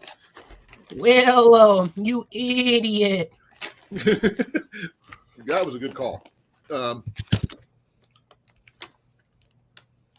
The fact that he and the fairy dust got, Yeah, I think it's funny that he turned the one that was trying to train him, the witch, who had more power than him, he turned her into a freaking goat. well, he wasn't. I was like, huh. Well, the thing is, it wasn't. It was like a miscast spell. It happens, and he was using a wand. He wasn't using actual from a spell scroll or a spell book. He was trying to do it from a wand that he's not used to using. Oh, Leprechaun, definitely a B-rated horror film. You're still Leprechaun getting that 2 stuff was the before I am. worst. He actually popped up on yours before mine. I'm not sure how that happens. I've got him on StreamYard chat. Because usually I have my YouTube chat overlaid over StreamYard, and sometimes StreamYard goes faster than YouTube. No, I'll just stick to this one then. I got them both. But check that out. Salsa. But the only way I can handle it, Cliff, if it's cold. Oh, warm salsa is nasty. Yeah, you gotta have it in the refrigerator cold. That's what tastes better. We actually had a late lunch. We ate about 3 because we were, shoveling snow all day. We actually had to shovel our driveway to get out. It took us that long just to be able to get out of our driveway. I had that happen before when I lived in Denver. I had a 5-foot snowdrift up my driveway. Actually, up my garage door. I couldn't even open my garage door. No, I had to call my boss at work. I was like, I ain't gonna make it to work today. And he goes, why? I was like, there's a 5-foot snowdrift on my garage door, and I can't even open my garage door. And even if I could, it's gonna take me an hour and a half just to shovel that 5-foot drift. Yeah. Jenny and I both worked on the driveway just to get it cleared out. You need Ben's snowblower. I don't have the funds for one of those. When I was a kid, the one job you could always count on as a kid was shoveling people's walks for money. 2 jobs. Paperboy doesn't count. Now, in the wintertime, it's always shoveling your neighbor's yard because they're too lazy to get off their butts to do it. Oh, no, And then no. there's always sometimes- mowing the neighbor's lawn. Oh, that too. But I mean, not all of them are, lazy to get out of the thing. I mean, if someone's old and they can't, physically do it. True.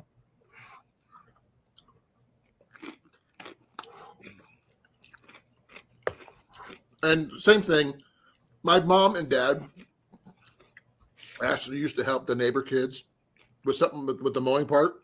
Not that they couldn't do it themselves, but they were helping the kid out.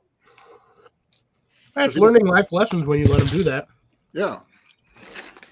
Because, I mean, the kid is trying to earn money, not asking for money. He's not trying to, for donations or anything. He's wanting to earn the money to do what he wants to do. And it usually wasn't even a lot. Those kids would mow your lawn for $5. Plus gas. No, it was usually just $5 until they ran out of gas. Well, my dad would always say plus gas. Make sure they had enough gas to mow the next person's lawn.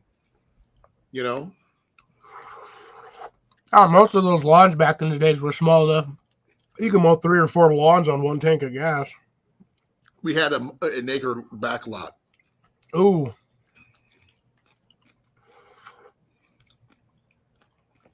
No, that guy can suck it. Oh, yeah. Piss off, Crisis. Don't need your crap in this chat. Thank you, Cliff. I ain't dealing with that. I saw that right in on the StreamYard side, and I was already clicking over here. I closed down my YouTube side. Stupid, useless trolls. Go do something useful, like get a job. Actually, hold a conversation like normal people. Does someone delete that? Can I delete that one? Oh, I already got rid of it.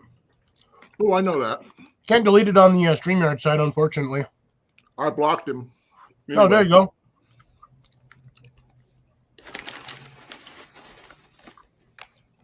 Stuffed pepper sounds really nice. We were contemplating doing bacon and tomato sandwiches. Yes, it's BTs, not BLTs, because Jenny can't have lettuce. That's actually BTS. Huh? BTS, bacon tomato sandwich. BTS. Oh, true. Which is also, unfortunately, the name of a Korean band. I was thinking the same thing. Hey, Evan, thank you for coming. Oh, now Evan shows up. Where were you on Thursday, you fool? Yeah, we missed you, brother. We were hoping you'd show up with your Warhammer. We didn't tell Prepping 101 about Thursday. No, we totally didn't. Thursday I just seen Evan, and I was just like, I just remembered for some reason. Actually, I had mentioned it before during the chat.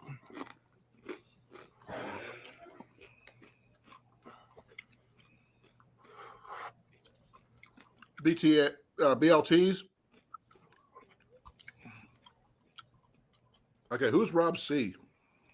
I don't know, but I'm trying to figure out what I'm assuming it's bacon, lettuce, tomato, apple. Ah, gotcha. I had been there, Evan. Yeah, doing that for almost a month and a half. I've actually heard about this one. Avocado. I've heard of that.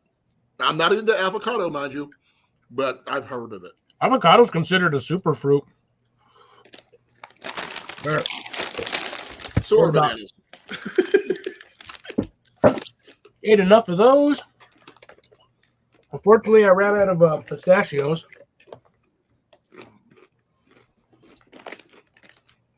Well, thank you for coming, Rob. Where are you from, by the way? I'm just curious because I don't know him.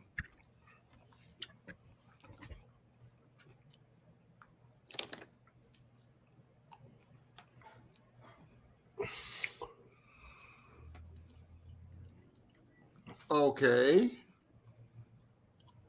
I'm trying to figure out what Grace is referring to. Oh, probably Crisis makeup.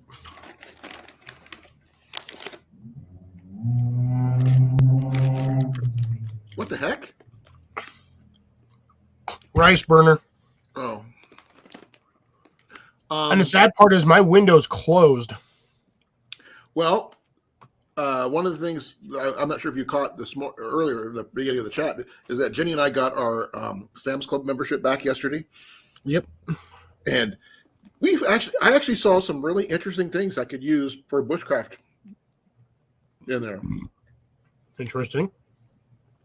They had these collapsible metal shovels. Oh yeah, they're snow shovels.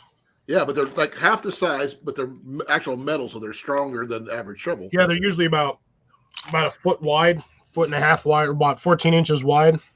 Well, thank you for coming. You're more than welcome to hang out and talk. So, like I said, I've heard of your BLTAs before. I've never heard of it called that. But the shovels, they come in a 2-pack for $26, which is really cool. Yeah, they're usually just like the aluminum. They call them aluminum pack shovels. I don't know what they're labeled at for Sam's Club. For the when we go ice fishing, because we got to clear off the ice anyway for the shelter. Yeah. There's another reason is we had to buy a second shovel today because I broke a shovel. I used to cheat. I used to use I used to use a sheet of plywood.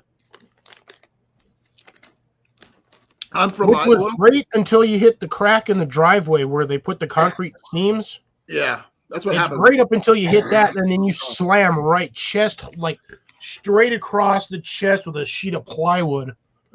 Well, I'm from central Iowa, south central Iowa. He's from New Mexico, Albuquerque. I'm from a dirty brown square with steps. That's how I refer to it. I was actually stationed in California for 2 years over in Monterey at the Presidio there. A very interesting place, by the way.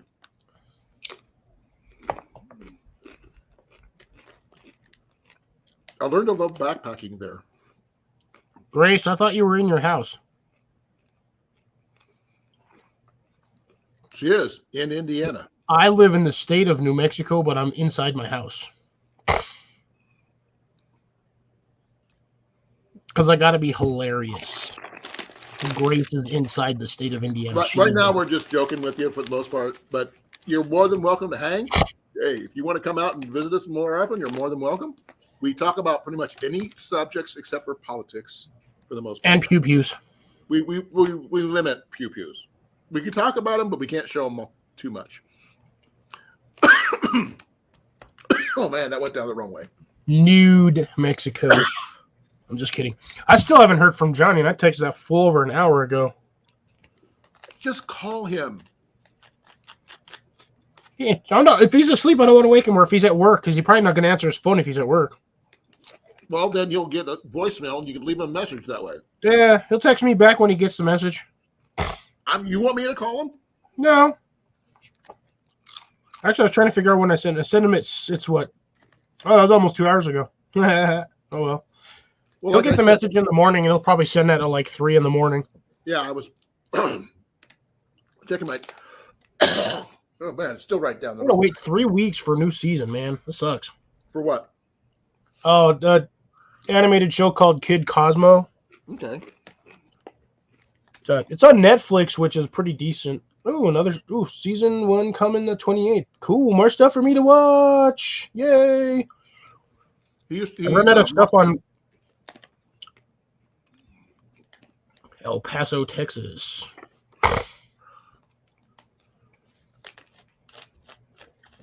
Yeah, I've only driven to Las Cruces like once or twice.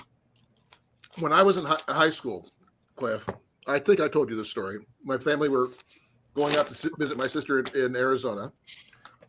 We passed through Albuquerque at night. And I'd never been in a city that big before, but that was the most peaceful city I've ever felt in my entire life. Yeah, you also stayed in your car, which was probably a smart thing. We were passing through. We weren't stopping. Yeah, don't stop. But remember, this is back in the 80s. Yeah, I grew up down here in the 80s. It still was not safe. Probably just a little, almost a tot at that time. Yeah, but it still wasn't safe. Yeah. So be thankful you stayed in your car and just drove through. Had you stopped, I'm you still may or not may not sure have been why mugged. are there ley lines that go over Albuquerque by any chance? Probably. I haven't felt any, but I'm pretty sure there's one somewhere around here. I must have been passing over that one. Because Yeah, I haven't, as far as I know, I haven't run across any ones going north or south between here and Denver, but that doesn't necessarily mean there's not. It could just be that I'm not tuned to that particular ley line. Which is really interesting that we actually know what we're talking about when we're talking about ley lines to each other. We've never had this conversation before. Yeah, I can usually feel them sometimes. When I'm in the mountains, I usually find random ones. Oh, yeah. But they're small ones. They're not like big energy spots. It's just like a little trickle. Big. I get a charge out of when I'm near good ones. Yes, thank you, Grace. New Mexico, dead and brown. That's all that's down here. On tumbleweeds, that'll actually take out your radiator. Well, that's Arizona too. Yeah, Arizona, Utah, Nevada, Southern California. And New And Mexico. yes, there are tumbleweeds in Southern California. I've seen them. You see them on Chips. Remember that TV show way back when? Original Chips. Eric Estrada. California Nope. Highway Patrol. You don't know that one? I don't think I do. Oh, yeah, ships.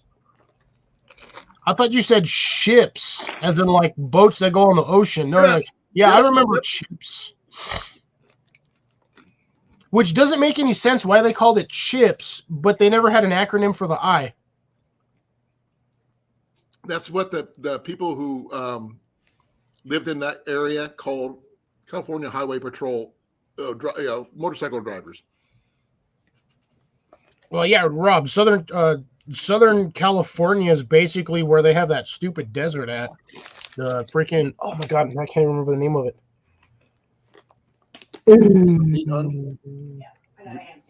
Okay.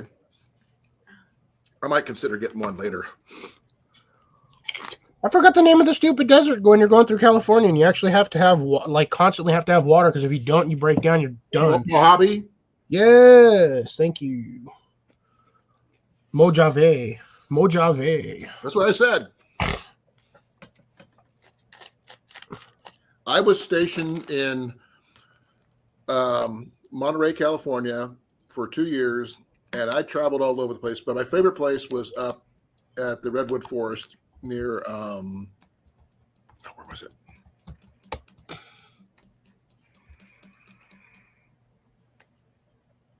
I'm having a mind blank moment, so I can't remember.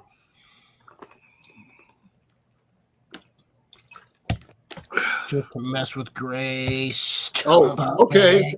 Here's some messing with people. What are tumbleweeds? The real name of tumbleweeds? It's actually Spanish sage. Russian thistles. Up down here they ain't. That's what they're called.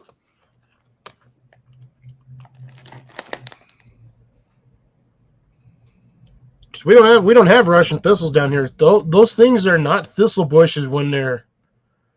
It's some sort of weird sage bush, and those things get ridiculously it's called huge a down here. prickly Russian thistle.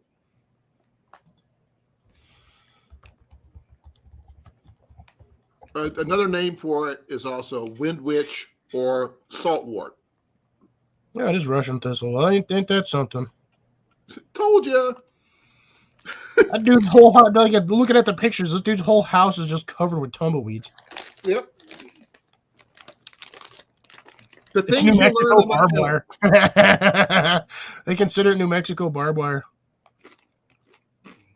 Yeah, because you just line your fence with these things and nobody wants to go over them, man. Nobody wants to sit on a freaking tumbleweed. I wouldn't. Did you hear they're bringing back, I hate to say this, the Jackass film? Yeah, I saw a preview for that today at work, and I'm just like, it's called Jackass Forever. Why? So they can, because Bam Margera probably broke. Most likely. Or Johnny Knoxville. It's either Bam Margera or Johnny. Either way, they're probably both broke AF. So they need to make a dumb movie to make some more money. But I don't know why they would let themselves get hurt like that. Because they're stupid. Okay. Get off that movie. That movie just ended my interest right there. Let's see here. Now, has anybody been to a thrift shop lately besides me? I have a few around here, but at the moment, I said recently. Or if you have in the past, even if it's the last 2 years, Cliff, did you ever get anything interesting from a thrift shop? I honestly don't really go to thrift stores. Like, dead honest, I really don't go to them. That's too bad. Oh, Salvation Army counts. I do a lot of my finds from my gear from thrift shops and secondhand stores, which includes Salvation Army, a Goodwill, and etc. and other things like that. I won't touch Salvation Army because they're anti-LGBTQ, so they can suck it. I'll do Goodwill over anything else, but Salvation Army can eat it. I go there for the furniture, not so much anything else. But I have found bows at Salvation Army, surprisingly enough. But let's see, was it? There's a Dave store, disabled American veteran store. Yep, I think we have one or two down here, but they are it's like a 45-minute to an hour drive, I think, to the first one. Rob, I do. Okay, first and foremost, I am a traditional bow hunter. I also teach traditional archery. I am also a backpacker. I do bow hunting, like I just mentioned, hiking, camping, bushcraft, a lot of talking. A little bit of everything, depending on what with my interest of the day. I'm getting into ice fishing recently, and I'll be doing some bow fishing hopefully this spring once the water thaws. So a little bit of everything for the moment. I've got more than a few videos about different things. So my latest video is my boy catching his first walleye, and who was with Corn-Fed Experience, who was in here earlier, whose name, surprisingly enough, is Rob as well. So there you go. I've hosted an archery get-together last August, and Grace Martin was one of the ones who was there with her boy Michael, and they're awesome folks. By the way, Ian really loves his butt drugs mug. Just to let you know. I do hunt. Like I said, I do fish, but not really well.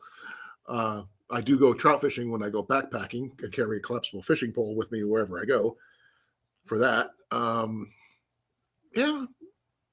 I love exploring anything outdoors. I do not have a lot of pew-pews, but I do have a couple. One rifle, one shotgun. And I was supposed to be taking my boy hunting this weekend, but he was not feeling well and stayed home with his mom. Hun, did you want some chips? Nope. I just thought I'd offer.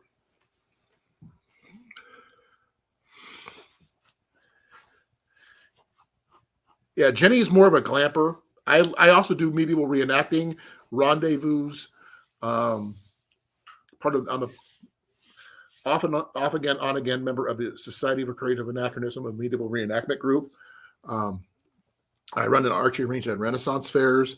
I do so much. I've actually was married on my archery range at a Renaissance fair. So, yeah, married her.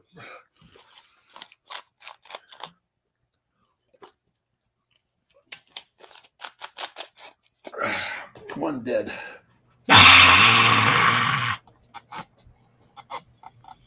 New Pepsi. I ran out. Pepsi.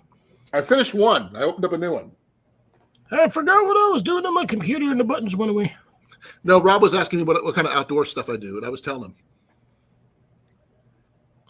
Only outdoor stuff I do currently is gardening, at least me personally, just because between work, I don't have too much time to do anything outside of Well, one of the my things yard.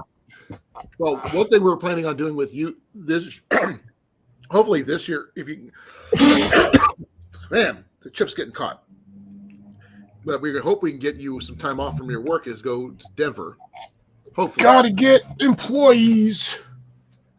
People That's happening everywhere. But if we can get you some time off and we can go to Denver, we can go do thrift shopping up there. Yeah, Denver's got a ton of thrift stores.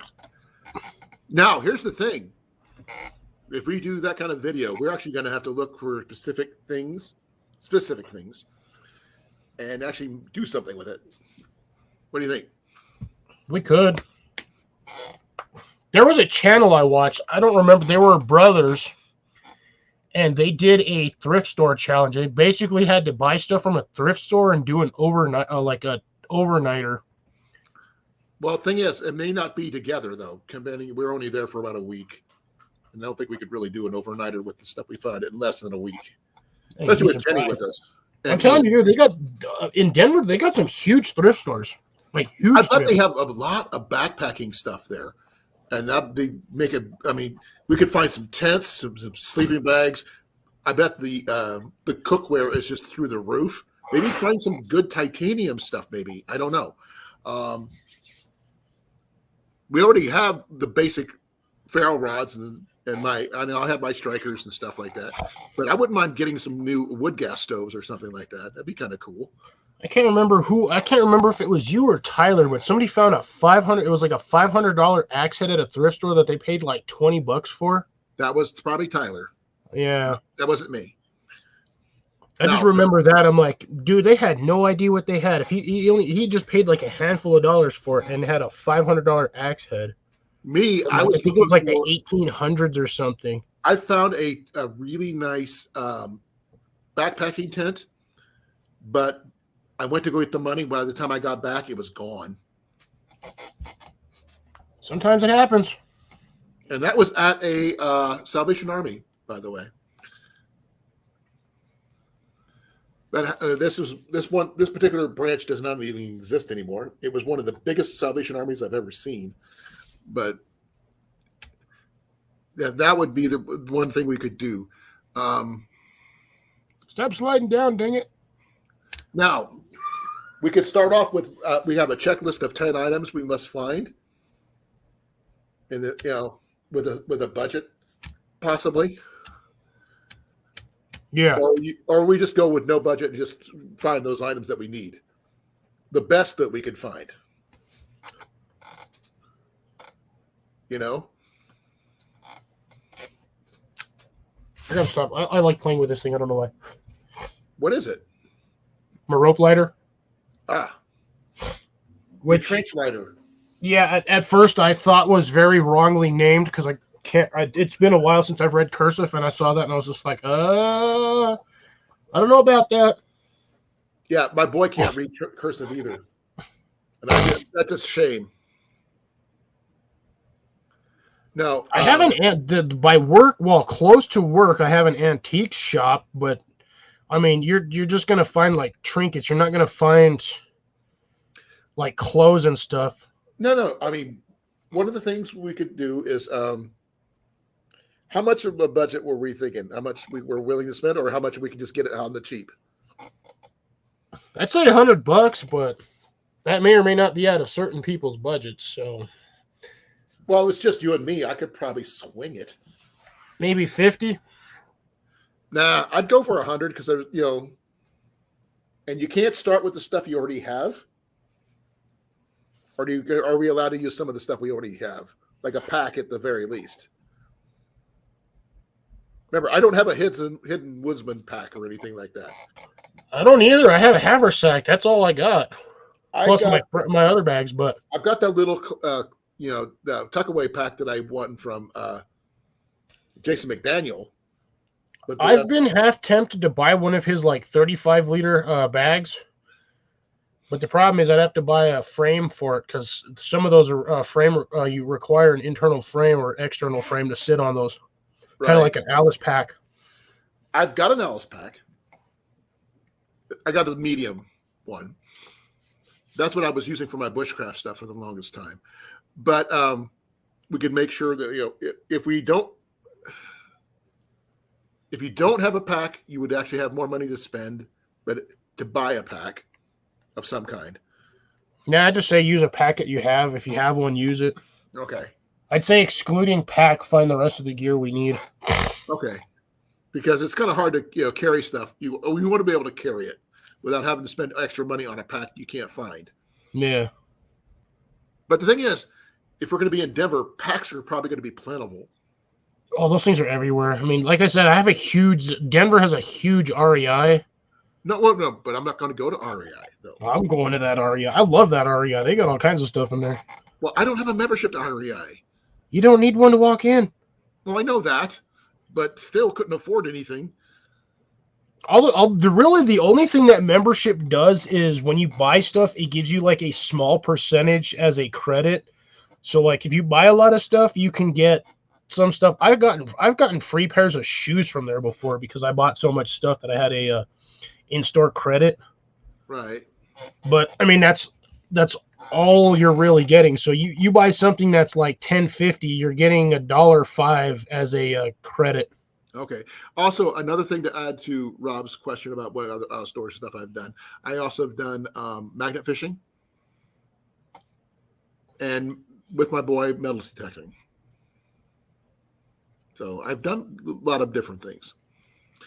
I've also the 2019 Bear Masters Senior Champion of the Iowa Games at 40, 50, and 60 yards with a Semic Sage recurve bow, takedown recurve, which he has one as well. I've got one. Colin's got one. Johnny's got one. I think JV now has two somewhere. Don't forget, Evan's got one. Evan has one. Evan even. Yeah. They're very good bows.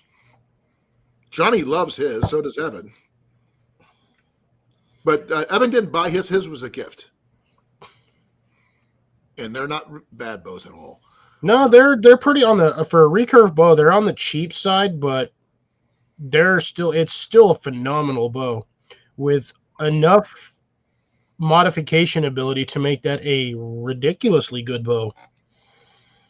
And the thing is, it allows you to add accessories, which is really nice.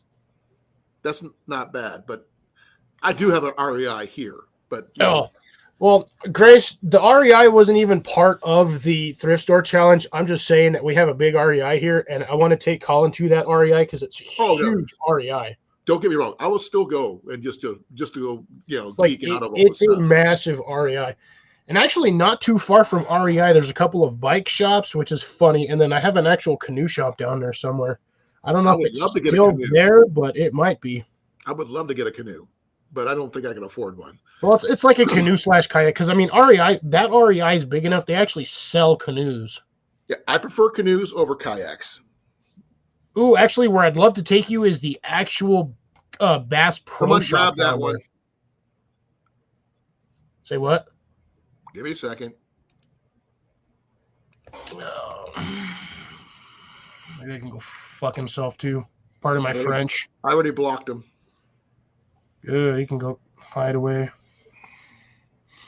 No, I bet we're going to find some really interesting finds in the thrift shops, though.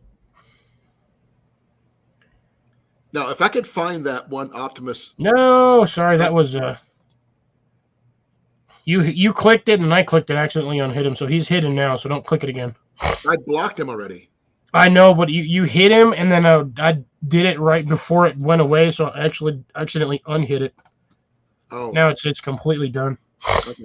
Now, the Optimus 8R backpacking stove from the 60s, 70s. I think I showed you pictures of that one before. It's an alcohol stove. You remember that one? That is a really good stove. I wouldn't mind getting one of those. But yeah, if we hit Denver, like I said, I got to take you to the flea market. We've got to go to there at least once. Oh, definitely. Flea markets do count. Just to let you know, they do. Yeah, like I said, the flea market down there, depending on if it's still running, I would actually have to check like when we're down there. I remember where it's at, but again, it's just one of those kind of if it's still running. Right. Ooh, yuck. Well, you know what? Let me see if I can Google that real quick, actually. Oops, wrong button. Well, that's not in bad shape. I don't see that.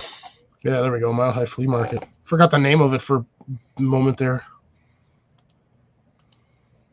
Oh, they actually changed their days. It's now open Friday, Saturday, and Sunday. So that's even better. That's weird because it used to be weekends and Wednesdays. It used to be open on Wednesdays and then Saturday, Sunday. Okay. No, flea markets, secondhand stores, those things I would love to go. I mean, because I would also look for archery gear just because, that's who I am. Because remember, we were taking the train to and from, and that way we could at least transport it back without having to worry about flying. Because they have a mat-on for weaponry when you're flying. They never said anything about trains, so I'd pack everything back on a train. I'm sorry to hear that your thrift stores never has any outdoor stuff, Grace. But I would look for like 0 degree bags and things like that. You might look for like hammocks and things like that too, correct? Or are you a ground? Yeah, we could. Here, I just want to show you guys. This is just a small aerial view of the flea market in Denver. It's like the one we do at Watch Here. Yeah, this thing is huge. Is that a carnival? Yeah, depending on some of the times you go, yeah, they've got little spaces for little carnival rides. Okay, so we wouldn't need to worry about that. Nah, but they still have, aside from all of this stuff, everything over here you see is an individual vendor tent. We would take us at least a day, maybe 2, to go through all that. Yeah, it's massive. Like I've started. Me and my buddy went one time. We were there for like 5 hours, and we still never saw everything. That's pretty cool, Rob. He does woodworking and fishing right now. I'm not. My dad was a woodworker, so that's really cool. Nice. Make your own lures.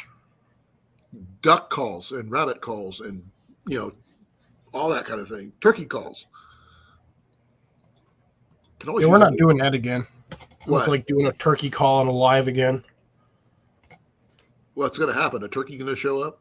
No, I did that on one of JV's, and I didn't want to do it because it was like super late at night and everyone was asleep. But then everybody just was like, do it. And I was like, all right, fine. I was there. I remember that. Turkey call. I was there. We're not doing that again. And I'm like dry today. I'm dry and flaky. The lizard. Let's see here. Now, here's the question: what I would have to make sure I have enough money for something like that flea market, because that flea market will empty a wallet quick. Well, when I mean budgeted for that day, what a max I could spend, and I'd have to really bear down them. It's like if we're doing the flea market challenge there at that flea market at that time. So we have to find everything we need to do in one day at that flea market. Oh, you can find all kinds of stuff down there. That would be a challenge between the two of us. Oh, I've gone through there, dude. You can get, that place has power tools. Some of the spots, if you're lucky, you can find people selling cars for stupid cheap. It's a flea market. Everything goes in that place. Now, that would be really freaky if I could find me an F-150 to haul everything back. Oh, that'd be hilarious. But then because you'd be getting there on the train. So, yeah, you'd have to drive. Yeah, driving back would be fun. That'd be a 3-day trip. It'd be fun. I'd at least have a truck. Yeah, true. I don't know how Jenny's going to react when you suddenly drive home with a random truck. And she's just like, how much did you pay for that? Well, she would be there with me anyway, remember? $1,500. Hey, she would be okay with it as long as I had it. You know, it was my money, my truck. True. But she'd have to ride back with me unless she decided to stay on the train by herself. Yeah, most people usually don't like driving the train themselves unless they're really bored or have like no other. Well, remember, we would have round trip tickets from our hometown. GoPro, start. GoPro shut off. GoPro, turn on. Too late. Anyway, the battery was dying. Yeah. That's pretty cool, Rob, that you can do that. I don't have any turkey calls. I've got a rattle bag for deer, but that's about it. Man, the easiest way to find deer is just get a 5-gallon bucket of corn and just throw a couple of handfuls out there. They'll find that thing right away. Raiding deer is illegal. All you got to do is just say you were giving the birds food and the deer found it. Still illegal. I'd like to be able to keep my bows. Thank you very much. Because they confiscate those if you. Oh, that's easy. You just accidentally miss the deer and accidentally stick the wart in. No. No. No. If we do a challenge like we were discussing, though, that get everything from the flea market, because I think that would be the best, most interesting challenge. That place, I'm telling you, man, you can find just about anything under the sun. They'll most likely have at that place. But go on the weekends. But since they're open Friday, Saturday, Sunday, that's going to be probably Saturday will be their like busiest day, which is probably the day we want to go. Oh no, Friday when they're first setting up an opening because you get the deals first. Or no, but then you're missing half the vendors on that day. Well, also if you go Sunday, but near the closing, you might also find some really good deals because people want to get rid of things. Yeah, so there's a different vibe there when you depending on what you want to do. Yeah, on the last day they're more willing to barter because they're just trying to get rid of stuff. Exactly. So, but the thing is, you're not going to be able to find exactly what you're looking for. So, if we're already saying we already have our own packs, that's one thing less thing we have to worry about, and we have a budget, $100. That's fine too. John, $100 at a flea market, dude, I could buy enough camping gear for probably 3 or 4 people. We were just going to go for just one person each. You know, that's it. I think I'd be able to. I think at that place I'd probably be able to buy a cot, sleeping bag, tent, underliner, bag. And MREs. I probably could find MREs at that place. That's what I was thinking. You probably, if that's something that big, we probably find MREs, which would be enough for a meal for one night, and that's would cover pretty much food, all that what they call the 10 C's. Yep, or 5 C's where you can do the 10 C's with additions. There's also the 15 C's, but well, as long as we have a container, we have a cook pot of some kind, we have a cover, a tent, whatever, a cutting device, cordage. That's the 5 C's. Now, then they got the rest of them. I can't remember what all the C's are. It's you've got. Let's see. You've got cordage, container, cutting, cooking, cover. Oh my God! Cutting tool, combustion, candle, cover, container, cordage, candling device, like a candling, cotton material, and a cargo tape. Cargo tape, cotton material, or cotton bandana. I'm checking canteen or canteen. Well, that's your site. He's got a list. Yeah, I'd have to go look at Dave's. Actually, I can probably just Google the 10 season and probably pop up mad fast. I'm on his page. Cutting tool, combustion device. That was the other one, combustion. Container, cordage, cotton bandana, cargo tape, compass, cloth sail needle. I've got a leather needle, which would count. Yeah, I've got one of those speedy stitchers somewhere. A candling device, headlamp or flashlight, and those are it. So we could probably get by with something like that. Yeah, we can probably find all of that there, dude. There's plenty. You can even find people that sell candles. I don't want to do Dave's. I want to do something that we would consider comfortable for ourselves. You know, But we Well, would I have wouldn't necessarily want to just try to rely on the 10 Cs or the 5 Cs, but yeah, you get the basics, and then yeah, you can go from there. because I would want, if I'm going to do, I'm sleeping in a tent. I don't sleep in a cot. And I'm not sleeping strictly on the ground if I can help it. Make sure I have a sleeping bag. I have a way to start fire, a flashlight, a cutting device, some kind of knife, and I just need a knife and cordage, a and I can cooking start a pot fire. of some kind, mess kit, whether it's Boy Scout, whatever. I'm sure you're probably going to find something along those lines, especially there. Yep. You find a lot of weird, like a lot of old military stuff too at those places. Well, Ian would be there with us when we go because he's going to look for the military stuff right off the bat. But if we'll find whatever we consider to be the best, and if we could find MREs, that would just be like the icing on the cake. I'm pretty sure somebody there have MREs. But the thing is, I would think on something like that, if we found, like, say, a case of MREs, split the cost with you, 50-50, and then we just split it up. Yeah, we could do that. Because that way, I mean, I would love to have them anyway, and Ian would let me, not have any, because he would steal some of mine. It walked past. That's funny, Grace. Cool. It's because deer are not mountain goats. Nope. But one thing I would definitely have to make sure on whatever overnighter I do, I'm going to have coffee. And what's one thing MREs have? Coffee. Usually the worst coffee ever in history. But I will still drink it because it's coffee. Just don't eat the bubble gum. Yeah, I've done that too. That's the supposed butt cleanser. Not really. That is actually the orange drink.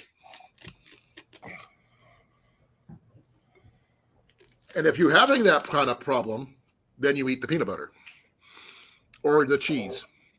Well, Colin can't eat the peanut butter. He eats the peanut butter. That's the end of history for him right there. He's done. Yeah, I mean, I may not die, but I may feel like I'm going to, like, death warmed over. Yeah. I'd rather not. Although, the supposed easy way to solve that problem would just give him a Benadryl or two crushed up in some water and like a small cup of water. That'll help him pretty quick. Then wait for me to wake up. Then wait for me to wake up because Benadryl will knock me out for a couple of days. Yeah, would you rather be knocked out or be sitting there suffering trying to breathe? Yeah, that's true. I like being able to breathe. Now, something like that, I said $100 budget is sufficient. Now, if I have any extra money and find something I'm really looking for, like a really cool looking bow or something, I'm going to buy that. But that's a whole different ballgame. I've seen bows, I've seen pew-pews, I've seen crossbows, compound bows. Like I said, power. Like almost everybody there's going to have power tools. Black powder. You rarely run across those ones. Well, bows I will look for. Pew-pews, if I have one in my budget, the truck, if that would ever be an option, that would be totally awesome. Because I would be able to bring all my stuff back at once. Yeah. Like I said, there's a lot of stuff you can find in those places. I'm actually doing quite well. John, how's it going? I've actually been going for quite a while now. I mean, for almost 3 hours now. Yep. And I'm still rocking. I'm getting tired, but that's just because I don't sleep much at night anyways. I only sleep about 4 or 5 hours tops. Usually what I sleep, but I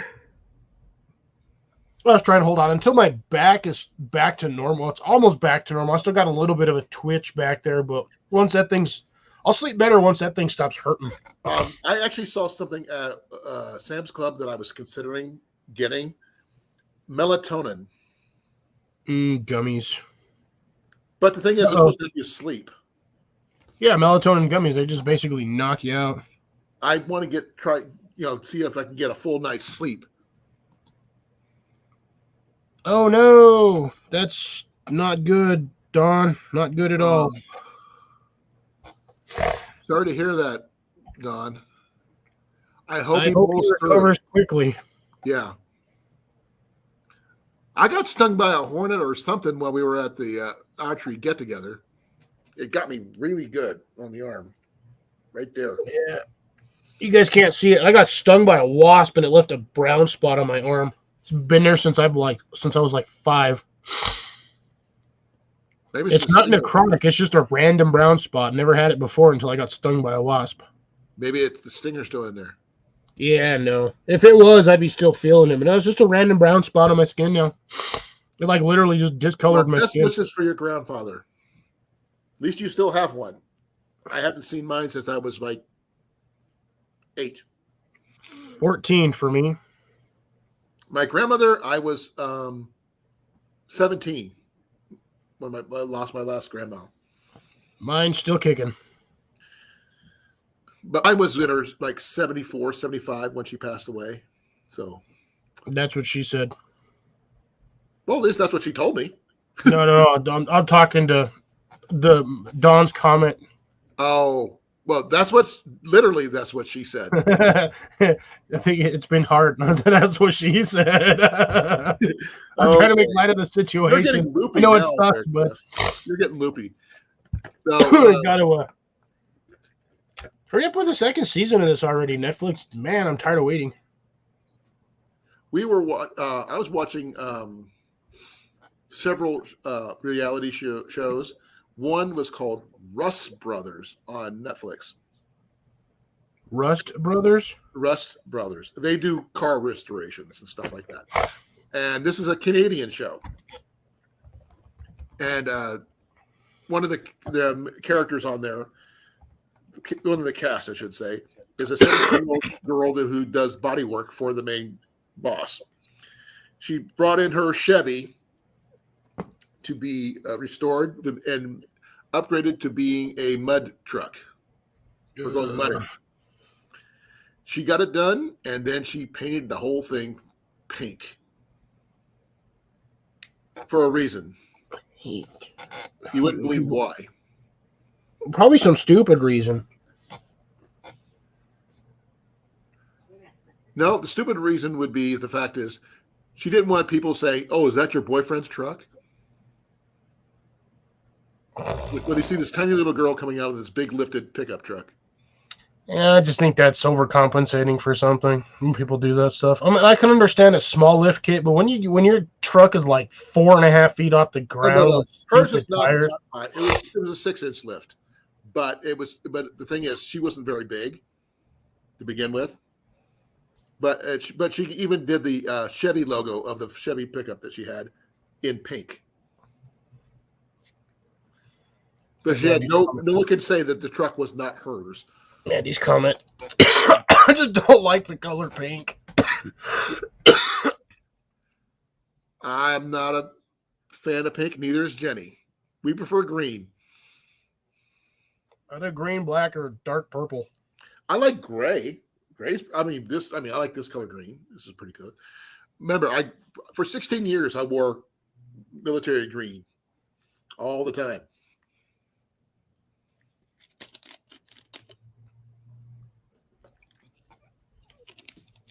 Yeah, I'm just not a pink person. Ooh, that looks cool. What? Chosen coming January 27th. Oh, I That looks heard something about interesting. a TV show being a sequel to a TV show being green-lighted.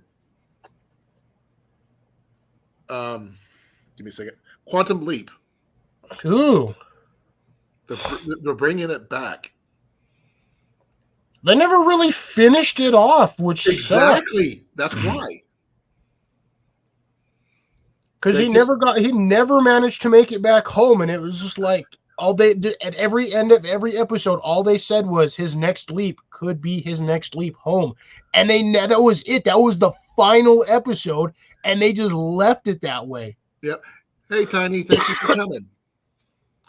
I'm not sure. I think it was NBC that greenlighted the sequel. If they bring back the main character Beckett, then I think it would be awesome if they actually become a. Wasn't that Tony Danza or something No. like that? No. I don't remember who the name of the original character was. He's on NCIS New Orleans now. We'll have to look that up.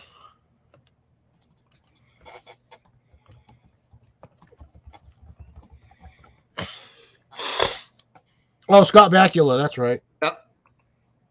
Scott Bakula, but the problem is I don't know if Dean Stockwell is actually going to be able to do it still because No. Here's the thing. What I would love to see if they do this, they find a way to bring him home, but only if someone switches places with him. Ooh. Someone has to physically replace him in the system. Get it? That would work. Oh, that sucks. Dean Stockwell died last year. So maybe that's why. But I don't know. Apparently, he died down here in Taos, which is actually shocking. He was a good actor. Born in 1936, died November 7th, 2021. How old was he? Well, you go 1936 to 2021, so I have no idea. 87 years old. I'm dyslexic. Don't ask me to do Roughly, math. I believe it's because you got what 36, so that would be 64 years plus 21. Give me a second here. I'm gonna try. So 85.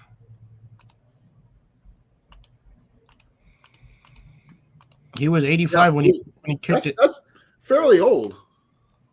Yeah. I mean, he had a 70-year-old career in the film industry of 70 years, so that's pretty good. He basically started when he was like 15. But I liked him, when he played Al. But okay, so he started his career in 1945. He was 14 years old when he started. Hey, the fact that he was around during World War II. Well, after the end of it. But he was there. Yep. What really sucks though is people were going to be missing though. We're missing Bob Saget because he was in there. They'll probably bring back Neil Patrick Harris. I'm pretty sure a lot of these people that are in here already picked the bucket. I know Neil McDonough's still going. Lex Luthor. For what? Oh, for the Quantum Leap cast. I'm looking at some of these, seeing if they would bring back any of these original characters. Well, because they can't bring back Al, obviously. Yeah, he's kicked it. They'll probably reboot his character anyway. Well, they'll probably say he had to retire or something. Or if they actually make him pass on. That's true, because he was technically a ghost. Well, he was a hologram. Ghost. He was very what was the one constant in every show? Yeah, that's what's going to really suck. And he was always sitting there freaking hitting that stupid button. The button on that little thingy. No, what was the one thing that was said in every episode? Well, aside from the fact that they ended each episode with saying that his next leap could be his next leap home. Yeah, but what did Sam Beckett say in every episode? I don't remember. Oh, boy.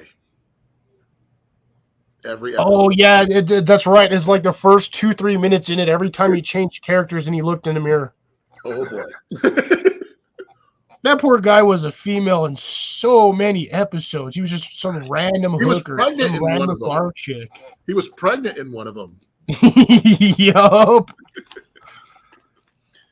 But, Scott Bakula actually played in several different TV series besides that one. Tons of them. I think he was in, what was the name of that one? Where he was an alien. He did Star Trek Enterprise between 2001 and 2005. Let me see here. He was in the original NCIS. He did NCIS New Orleans. Let's see. He still is on that one. Oh, he's on Instagram too. He's only 67, so that ain't too bad. 6 foot. Let's see.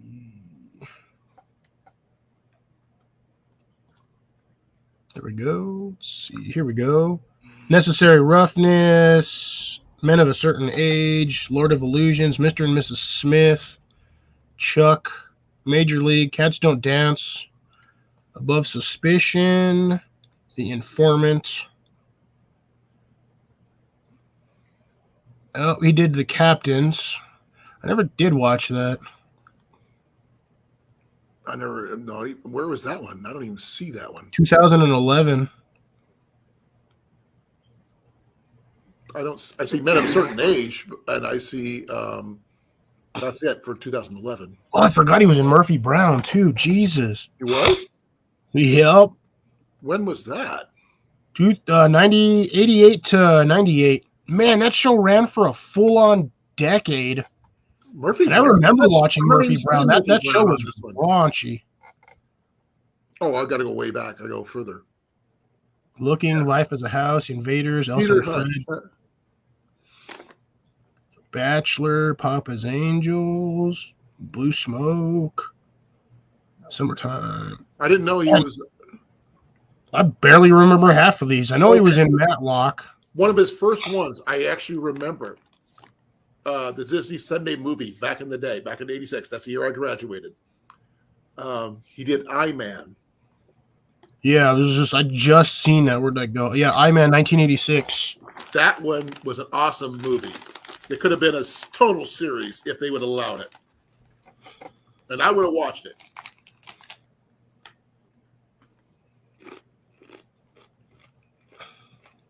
See, yeah, The Captain's Close Up, that was 2013. Luminarias, and then Matlock. He was in Cash Cab. Oh, that's funny. That one didn't even pop up on mine. I'm looking at it. It says Cash Cab in 2017. Oh, that is weird. Yeah, I didn't even pop up on my list. I'm on Wikipedia. Oh, I just go to the information for them and just see what they've got. Yeah, no, it must have been like one random episode or two here and there, but yeah, I'm not even seeing Cash Cab. I do remember that series though. Yeah, the Celebrity Edition. Oh, see, did not watch celebrity version of Cash Cab. I remember the original seasons. Yeah, me too. How's everybody in the chat doing?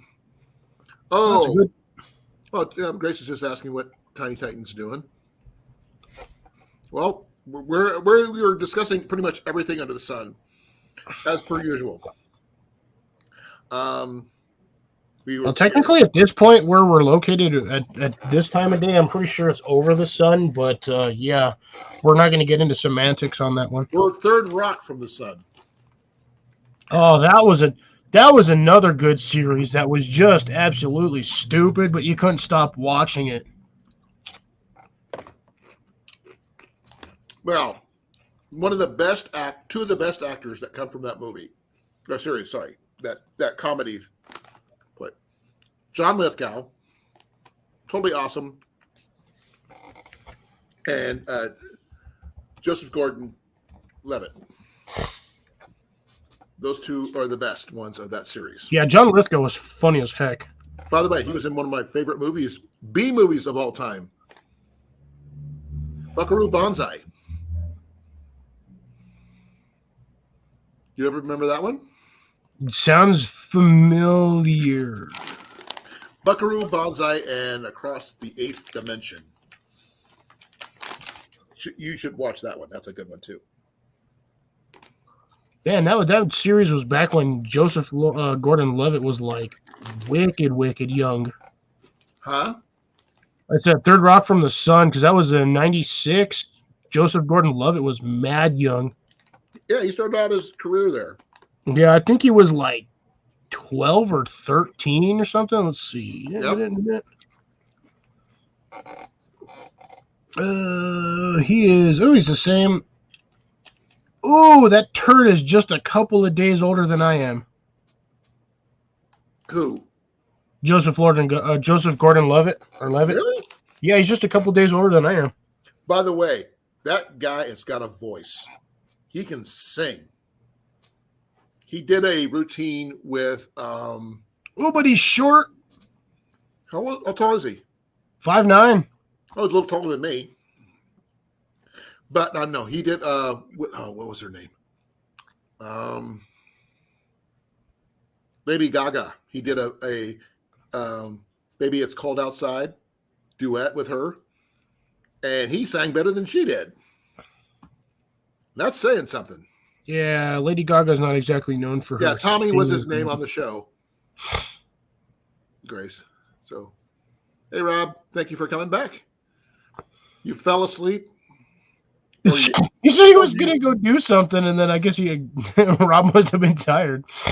Okay, did you fall asleep or did you feel asleep? I'm going by what you Wayne said. Knight. Now, you remember him from Jurassic Park. He was a G.I. Joe. He's Cobra Commander. I just remember him from freaking Jurassic Park. He was a fat guy that got eaten by the spitters. Who? The fat guy from Jurassic Park, the original movie. Who is he? I don't know who you're talking about. He was the security guard that was trying to smuggle out the samples when they turned all the power off. Who? What actor? Oh my god, I don't remember the actor's name. He was the fat guy that was always in front of the computer that had a big old mess. I don't know. Oh my god.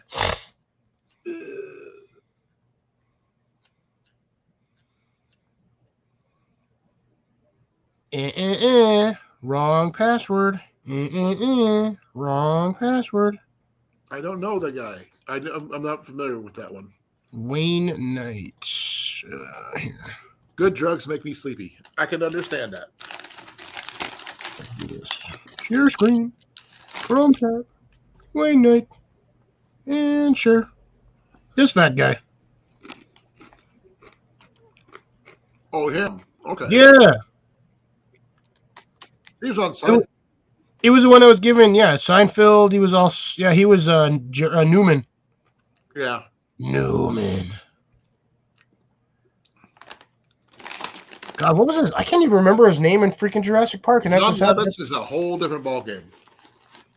Oh, I know, but they reminded when I saw that this guy popped up because he was in there too.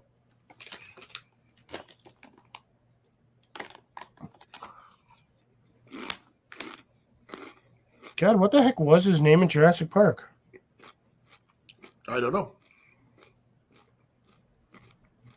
Oh, his name was Nedry in Jurassic Park. He was what? His name was Nedry. Oh. Seinfeld was Newman. Rat Race is apparently Zach Malozzi. Dirty Dancing, he was Stan. He was in Dirty Dancing? Yeah, apparently. I don't remember that one. Yeah, neither do I, and I've seen Dirty Dancing a bunch of times.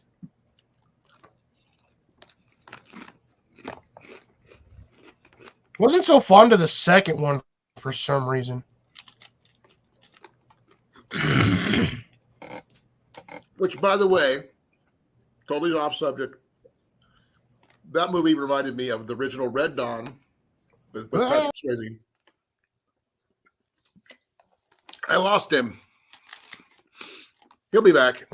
No, I was talking about Patrick Swayze in the original Red Dawn, and then I remember they came out with a sequel, a remake of Red Dawn that didn't do as well as the original. And Red Dawn would be considered a B movie, in my opinion. You cross streams. Give me a second.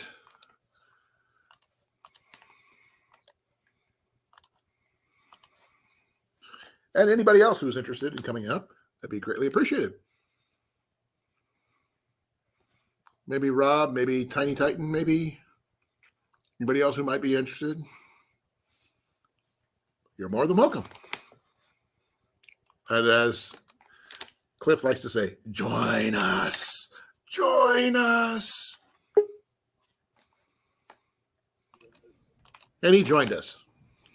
I closed out the wrong tab, and I was just like, "Oh man, I hit the wrong one," and then I closed out. I was wondering what you were doing. Originally on.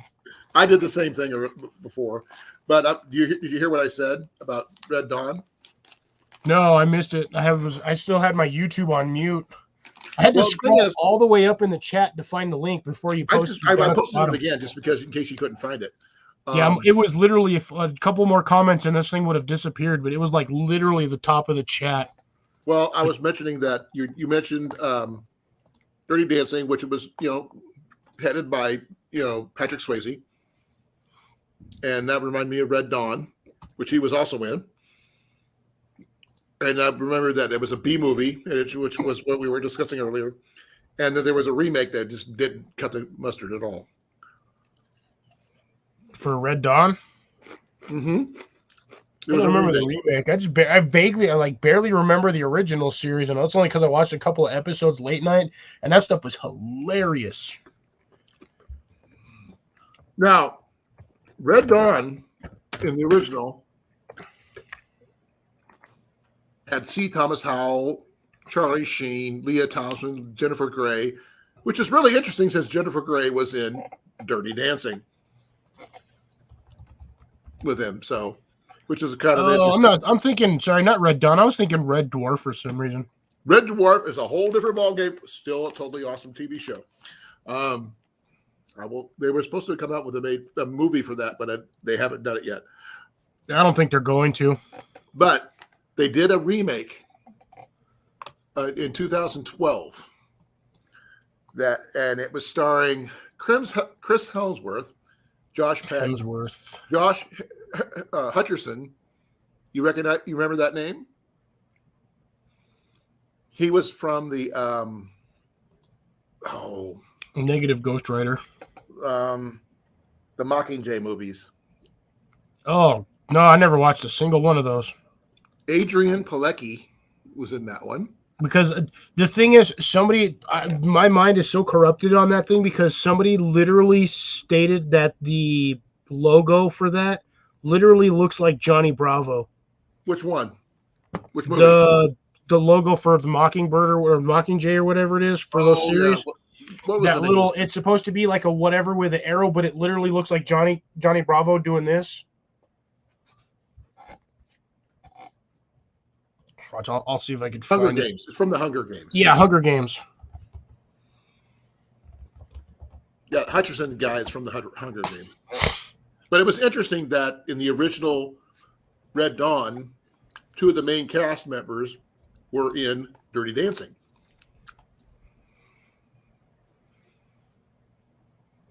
So yeah, it's your. I'm just gonna show it just because it's hilarious. But yeah, this is like the logo for it.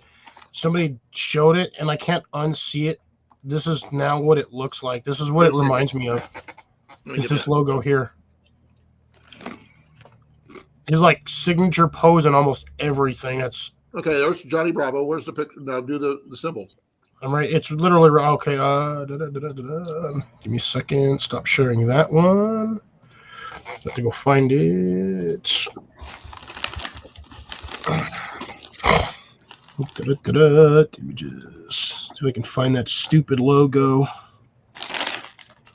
Here's the logo. Let's go back to StreamYard.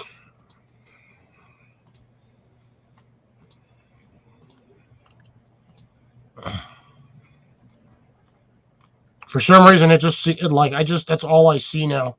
Is Johnny Bravo doing that stupid pose. I don't. I don't know. It might have been one of the older ones, something. I don't know. But yeah, that just like, that's what it reminds me of. So I can't even look at this normally now. Okay. Like I said, I don't see it, but yeah. Well, here, so these are the legs. That's like Johnny Bravo's head kind of looking down with his weird mullet hawk thing. And then those are his two arms kind of like, kind of almost dabbing, but not quite. It's just me. It's I can't unsee it, which is weird. Ooh, Dwayne "The Rock" Johnson. I'm just looking at that. He would be the perfect actor to play freaking Johnny Bravo in a live action movie. Nope. There's better people than him. No way, dude. I would watch that if Dwayne "The Rock" Johnson was Johnny Bravo. I'd watch that. It would be hilarious.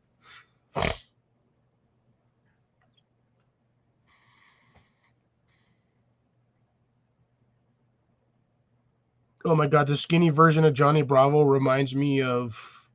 Actually, there's no point in even me bringing it up. Nobody else is gonna know what I'm talking about. There was a blonde guy who does cosplay, who does a almost ideal Johnny Bravo with his real hair. Chat got quiet. Oh, here you go. Chat got quiet. I don't think there's anybody left in here. Oh, There's still 5 of us. Yeah, here, I'll show it to you. Show me. Oh, you know what hasn't stopped by today? Steve. But then again, it's not our normal Thursday live stream. Oh, I see. That was the same page I was just on. I guess there's him. That's with his real hair, no less. His hair. That guy's hair is too short. Okay. Well, he's closer than most people with the fake hair. I'd rather have the fake hair. Well, he's got the muscles for it, though. Oh.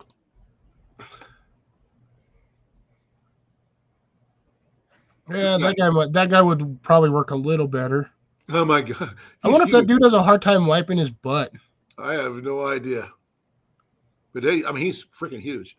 Because you got to think, all these dudes with all these absolute massive muscles, they have to have issues doing certain things.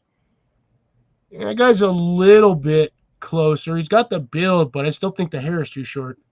Well, we can't see how tall it is from this. We're looking at it straight on. Oh, even Johnny Bravo's hair. That was like a foot. He measured it one time. That's like a foot and a half. It was like a foot or something like that. I'm still trying to find a better one, but I can't. This guy, guy, that bottom right corner, that guy down there with the red framing outline. One? Click on him. Yeah, see that's way better, and I think that guy's hair it might be a wig, but that's probably a better image than what you're. Well, it looks like the glasses are fake, though. Almost, dude. In all honesty, the shirt looks more fake than anything else. Yeah, I think it's photoshopped.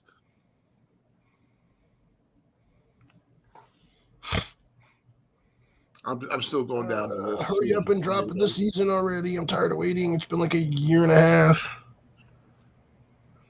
Netflix over here keeps telling me stuff. Oh, it's coming out soon, or it's official, new season. I'm like, I've been waiting 2 years for a new season. Oh, there's something that's going to be coming out on Amazon Prime. Is The Legends of Vox Machina. No idea what that is. It's D&D Critical Roles type stuff. They're having their own animated series. Interesting. Oh my god, Johnny Bravo and Daphne? No. I can't know. Where? If you scroll to the right, it's in your window box. Yeah, right there. Oh, no. Yeah, no. Dude, she would... no. I can't do it. There's no way. Fred would so smack him. Fred would just so give him the smackdown. Yeah, she'd probably curb stomp him. He's all show and nothing else. Right. But the really annoying part is dude only had 3 fingers. Hey Duncan, thank you for coming. Is this outdoor talk? We talk about outdoor stuff, about bushcraft. We talk about hunting, fishing, backpacking, camping, a little bit of everything.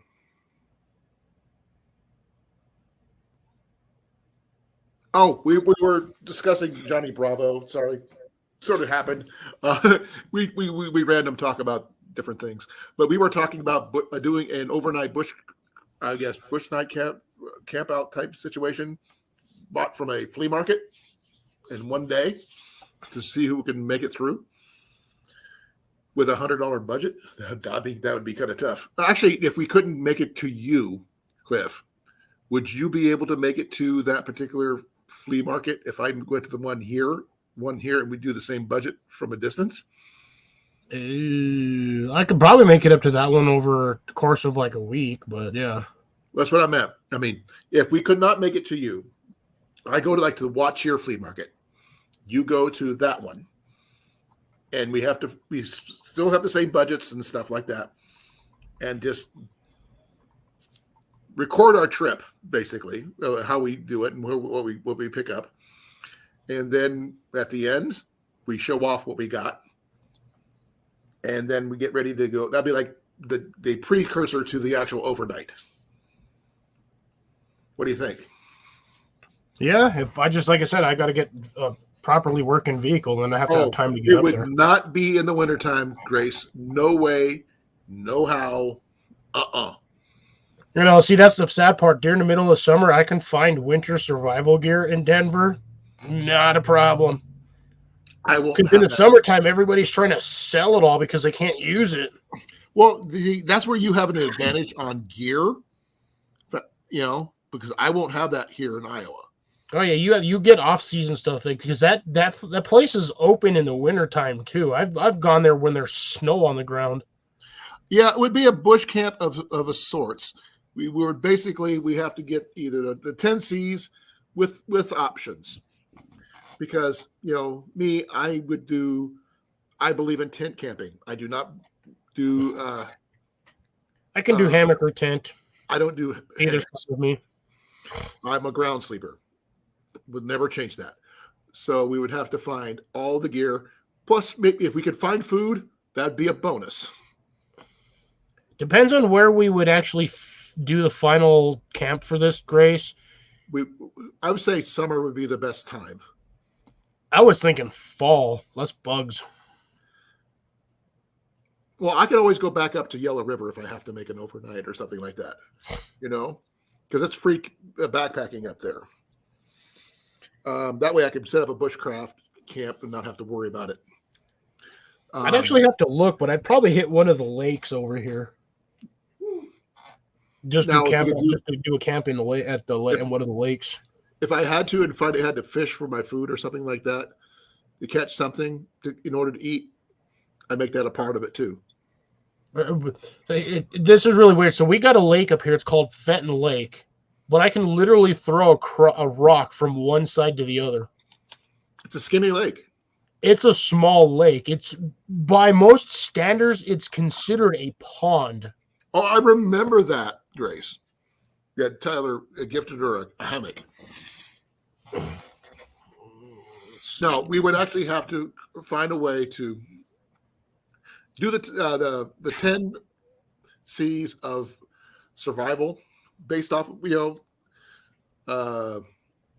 Dave Canterbury, and we'd have to do one overnight with the gear that we had and see who slept the best. I would think. Yeah. And we'd have to show our setups and all that stuff in the process. Now, if you were near Wi-Fi and you can actually do a live, that'd be awesome. But not necessarily. At the lake I would go to, there ain't no signal up there, dude. I've been up there before trying to use my phone, and you might as well. Same thing for Yellow River. Yellow River's the same way. Yeah, you're better. It's pretty much like being in a cave. Pretty much. You got nothing unless you got a signal booster out there, which you got to stick to the top of a tree. But I mean, we wouldn't have to worry about. I mean, fishing would probably be about the most you could probably do in this kind of challenge. If I ain't fishing for squat because I'd starve. I know you don't eat fish, but I'm talking about me. I mean, being able to eat something, you got to have. If you can't find food at the flea market you're at, be it MREs or what have you, you got to eat something. So if you find a fishing pole where you can catch some fish in order to eat that day, I could do that. Yeah, see, to me, that's one of the worst challenges ever is trying to find fish. I have so many people have tried for fish, and they fail 99% of the time. It depends on what you use and how you do it. It depends on the season and the time of day you fish, because fish ain't going to be anywhere near the top of the water in the middle of the daytime because it's hot. It's like a magnifying glass.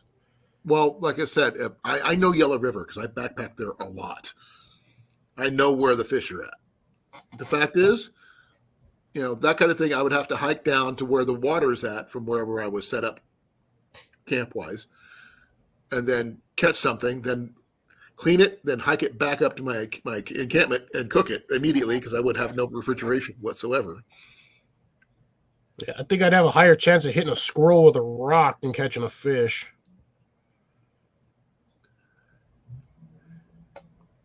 It's possible, Grace. You might have fun with it. You might just totally enjoy it. I've tried Tyler's hammock before, and I could not get comfortable whatsoever. I'm a side sleeper, so I have to sleep on my side in order to be comfortable. Yeah, you can't do that in a hammock unless it's a specifically designed hammock because a hammock hangs like a banana and you can't sleep that way. Your hips don't bend that direction. Yeah. You can sleep on your stomach in a hammock, but I'm going to tell you right now, that is the most uncomfortable feeling because you're still bent backwards and you're bent like basically that. the weight of your body. You're bent like this.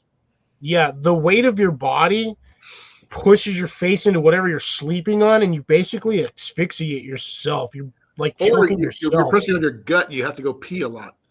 Yeah, you have to. The hammocks are really designed. Most standard hammocks are designed to sleep dead center on your back, basically upside down. And I don't sleep well on my back.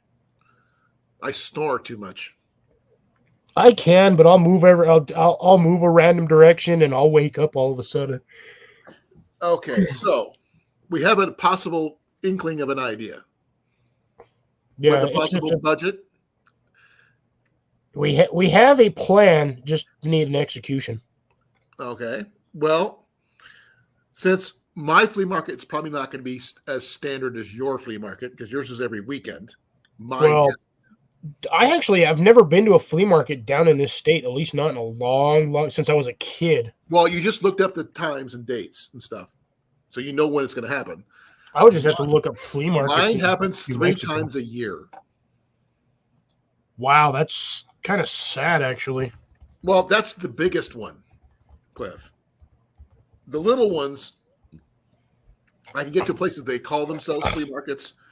I mean, even Collectomania, where I love to go, might be considered a flea market because this is just a jumble of different places and things.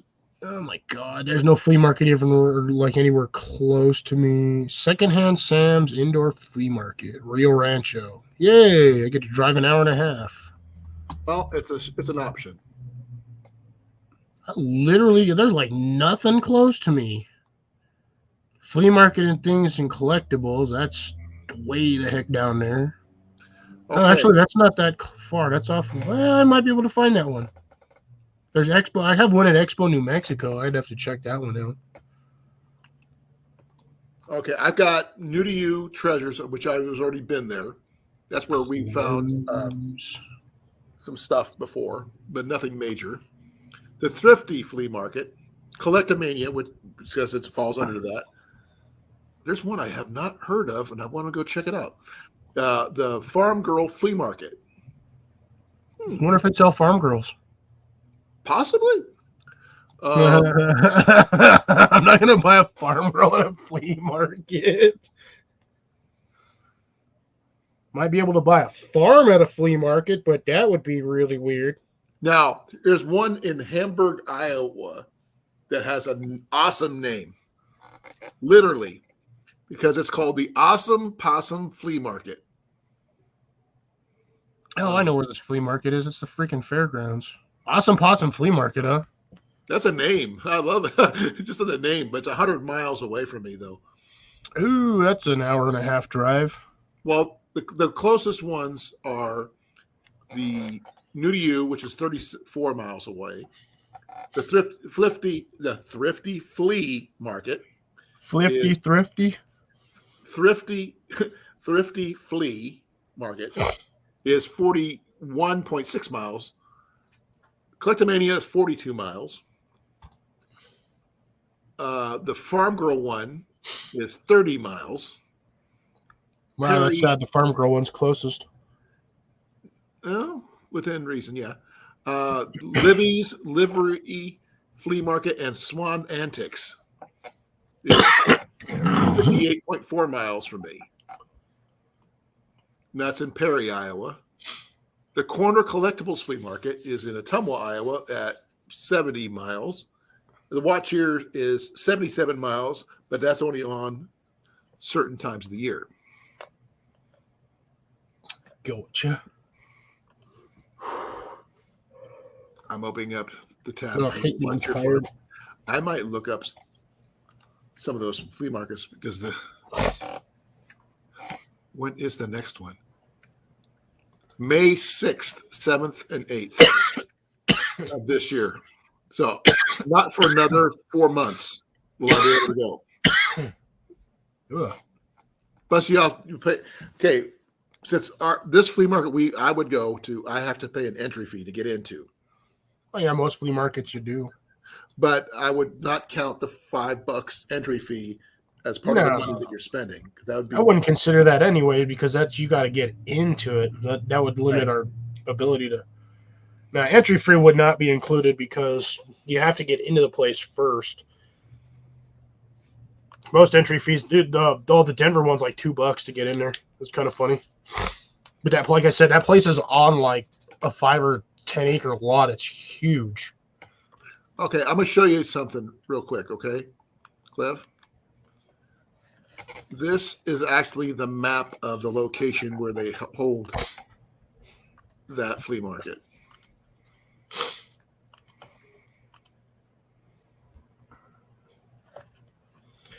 It looks like a dirt track. It is. It's this whole area. When it's in season, when it's going on, this is all filled up, and they're in rows back and forth, and they're on both sides of the track, inside and out, up and down this little path here, all the way back in here, all the way up here, all the way down here, in every one of these buildings, and all the way down these buildings. That's crazy. It's huge. Look how big it is compared to the town. I mean, look how far back I've gotten, and you can still see it. Yeah, it's a pretty small little, it's one of those like little hick towns, but dang, that's a huge. That's why I told you this is like one of the bigger flea markets we go to, but it's only like 3 or 4 times a year. And according to this, it's going in May, August, and September. That's it. So I have a limited time to get in and out of there. So you'd have to buy in May for fall season.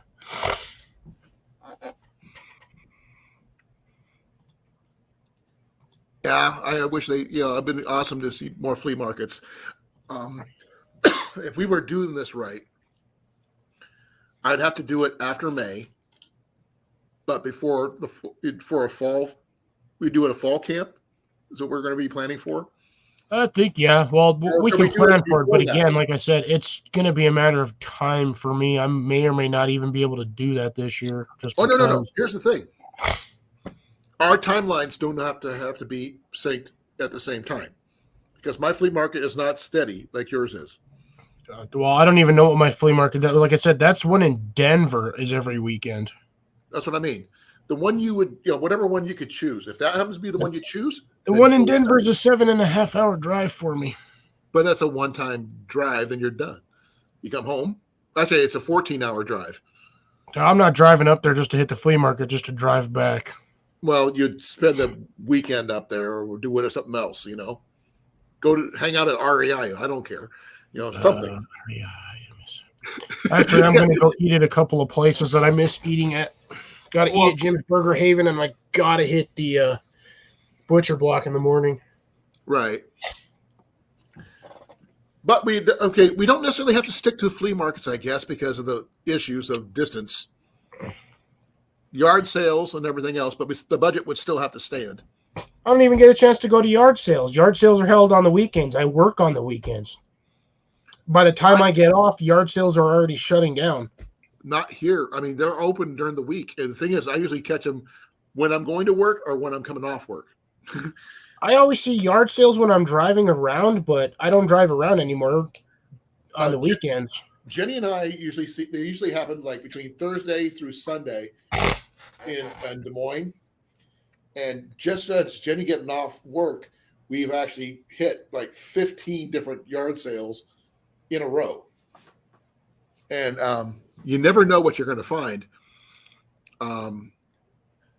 We actually have some, what do they call it? Ceramic coasters of like Green Arrow and stuff like that we actually found at a flea market or at a yard sale, because the lady usually does flea markets and Renaissance fairs and Comic Cons and stuff like that. And she had some of her extra stuff on her table, and we picked up stuff there. And there's also the free trash day that people throw out their trash and the city can pick it up for free. Yeah. Now that is an awesome day to go looking for stuff. That's where Ian found the Fred Bear recurve bow that someone had thrown in the trash with a 1953 copyright date. Yeah, some people just don't know what they have sometimes. Exactly, because they just thought it was a little bow that they couldn't use because it was left-handed. I keep that one. It's a beautiful little bow, but it's only a 20-pound draw. I mean, if we could find what you can find, but the budget must stand. And now here's the question.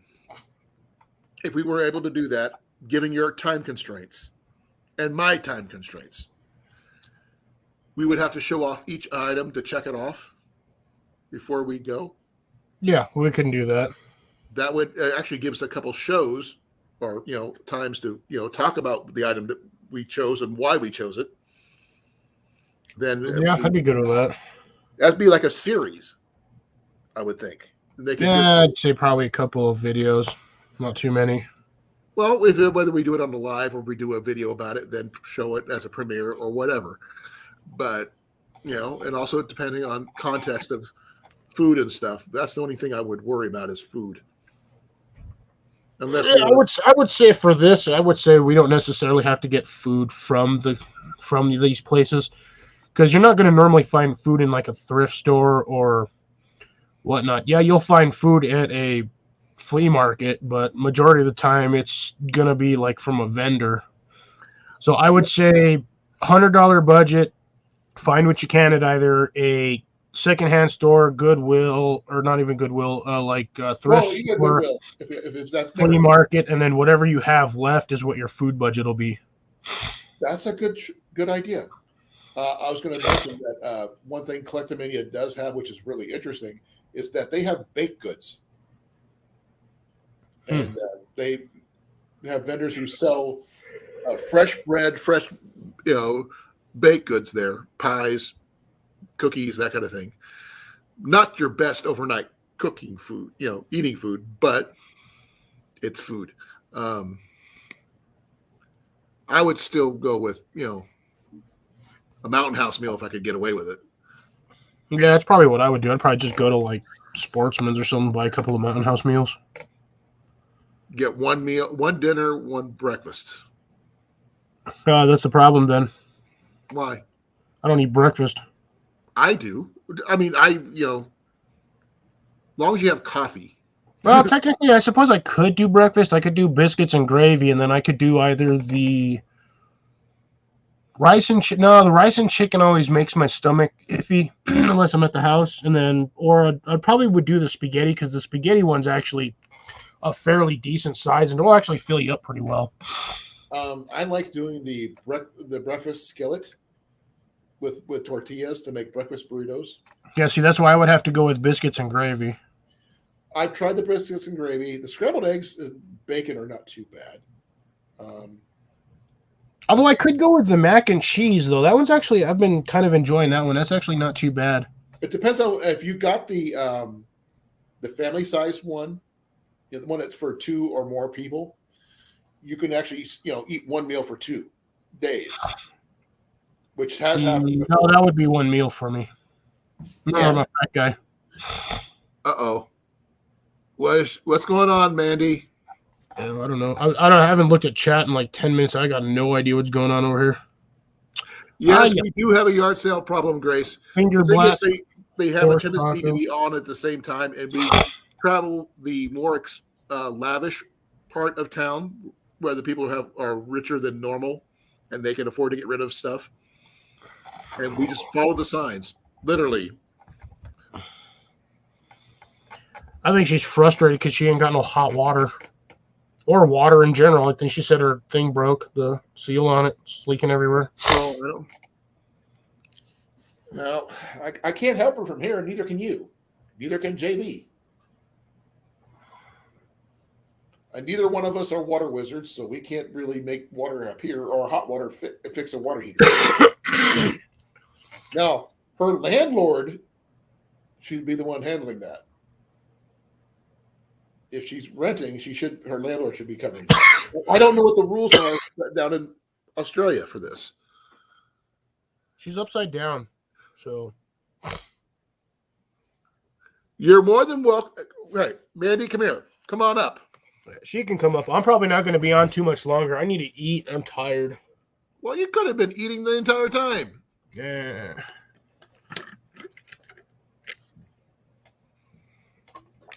I try not to torment people all the time with my fat self eating everything on camera. Hey, what did I just do? Little chips and salsa very discreetly. I'm a fat guy. I'm gonna just sit here Okay, like I'm fatter than you. I'm heavier than you. You're skinny compared to me. no. Evan is skinny compared to us. Evan might as well be one of my Evan's also legs. 6'4". Now, the skinny person involved is Ian. He's 5'6" and skinny as a rail. Yeah, light the place on fire then, Mandy. If they're not going to fix stuff, just start burning things. They'll fix it eventually. He's going to have to fix it either way to get anybody else in there. Otherwise, ain't nobody going to want to move into that property. As long as the rent is paid, I don't know what the rules are there in Australia, but they should have to fix it no matter what by law. But Australian law is different than American law, so I can't really tell you. Yeah, we're kind of strict on a lot of our laws, but very lenient on a lot of other ones. Yeah, that's a good question. When do you move? She said in 3 months. I think things got pushed back or something. We were talking about it, and then she never responded to what I was talking about earlier. And then I don't know. Well, she should be popping up.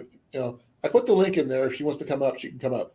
Like I said, I'm probably not going to stay on too much longer. I'm getting tired. I'm hungry, and I'm going to find something to eat that's not crackers. Well, I'm at 3:37 right now.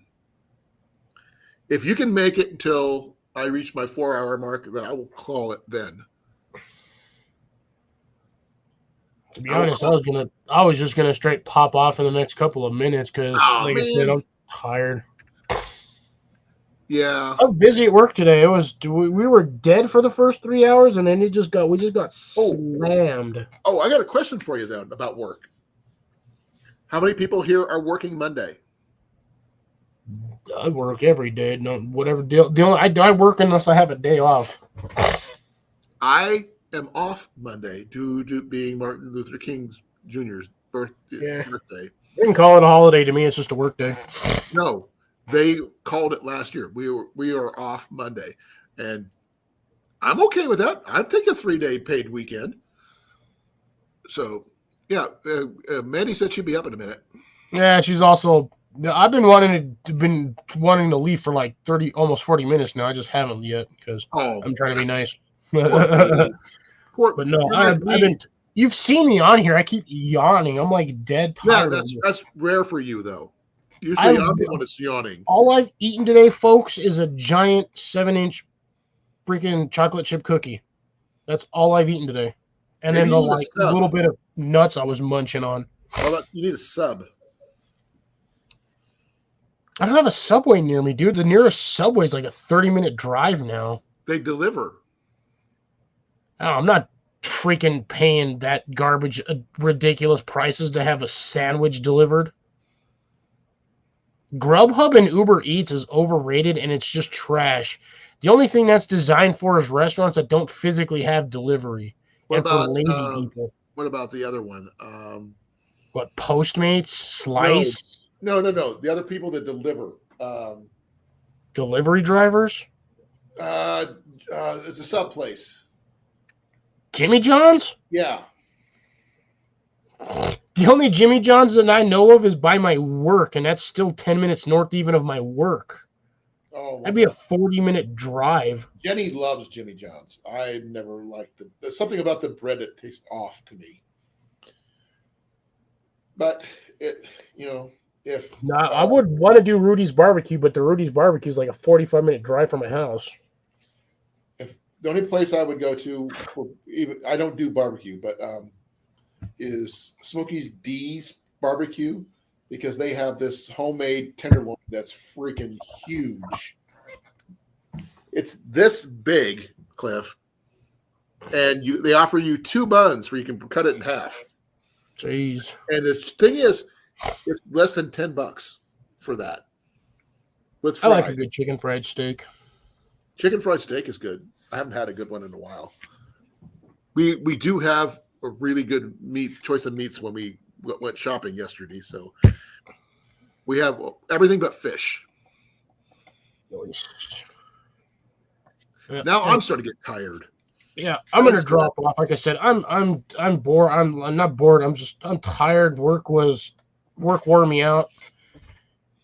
Because the last hour of that job, I had to basically do 5 different jobs by myself because we got so slammed with deliveries. I had to send my cook on delivery, and I was the only one. I keep on telling you, one of these days, I'm going to pay you to fly a delivery. Good luck on that one. I don't take any deliveries out of my delivery zone. Not even for $5,000. Paid round trip. $10,000. My boss still won't do it. We won't. We do not. We absolutely do not take deliveries out of our delivery zones. Oh, so there'd be no way I could do it. Plus, my boss wouldn't go for that. Like I said, he will not want to be at that store 24/7 for a week. Right. Oh, wait. Betty's here. So you at least stop and say hi. I'm sorry to hear about your water situation. That's not what's bothering me. I'm just bored. Got full bored. Okay, wait. Can we physically say that Mandy's water's broken? Yeah, that's going to be next to impossible at the moment, Cliff. So, no, you can't. There's another one. If you're bored, what kind of wood are you? Cherry? Again, that would be the whole.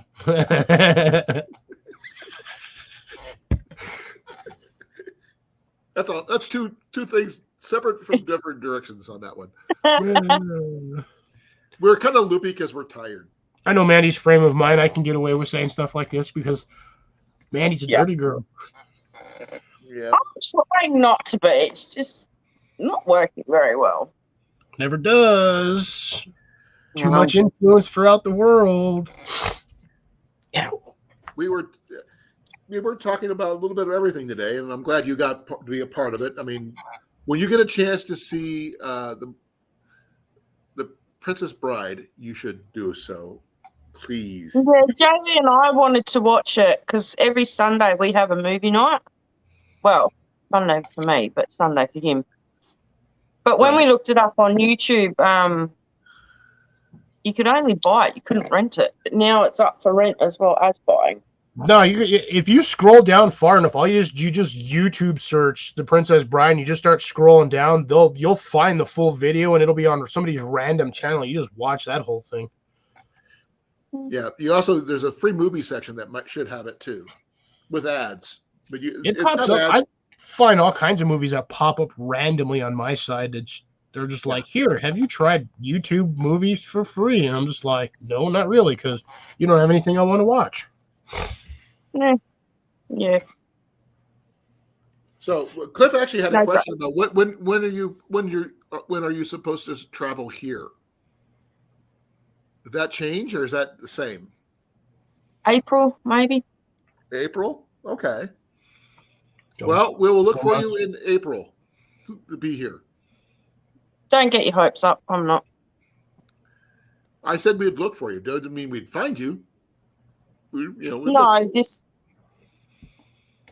I've got to wait to get the booster shot because they're not going to let me fly until I get that now, and Are that's you in scheduled to get it, February. or do you have to wait to get scheduled? It's 4 or 5 months wait from your last one. Oh, I Good didn't know. Lord. That is dumb. That is dumb. But the whole thing's dumb. Yeah. But our international borders in Western Australia are meant to be opening up on the 5th of February, but with the new strand that's getting around, everyone's going into panic mode, and apparently now that's in doubt as well. So I don't actually know when Right. anymore. Well, Everybody's going into lockdown except for the US because the US is just like, whatever. my Well, warehouse the went into thing is, though, lockdown. over east, they're still letting international people in and out. That's the thing. Over east, even though they've got the highest amount of cases, Right. but the death rate to how many people are actually getting it is extremely low. And a lot of people are saying that it's not the actual Omicron that people are unfortunately passing from, that it's still the Delta strand, because everyone seems to think the Delta strand has disappeared because Omicron's in. And it's like Omicron is just like a common cold. There's whole thing no is pretty need much to a common panic. cold. There's no need to lock down borders. Like WA, internal borders have been You still shut watching again. the same show, hon? We can't get over east now. What are you watching? TikTok. Oh, okay. Yeah, I think they just need to stop with this. This is getting annoying. Well, it is what it is. But The thing is, though, you don't see more people get sick and die from influenza and the common cold and everything else, but you don't see people or the governments throwing a whole state into lockdown because everyone's getting influenza or because everyone's getting a common cold. Yeah. So what's the difference? Why do we have to shut down borders and act like crazed animals with rabies right.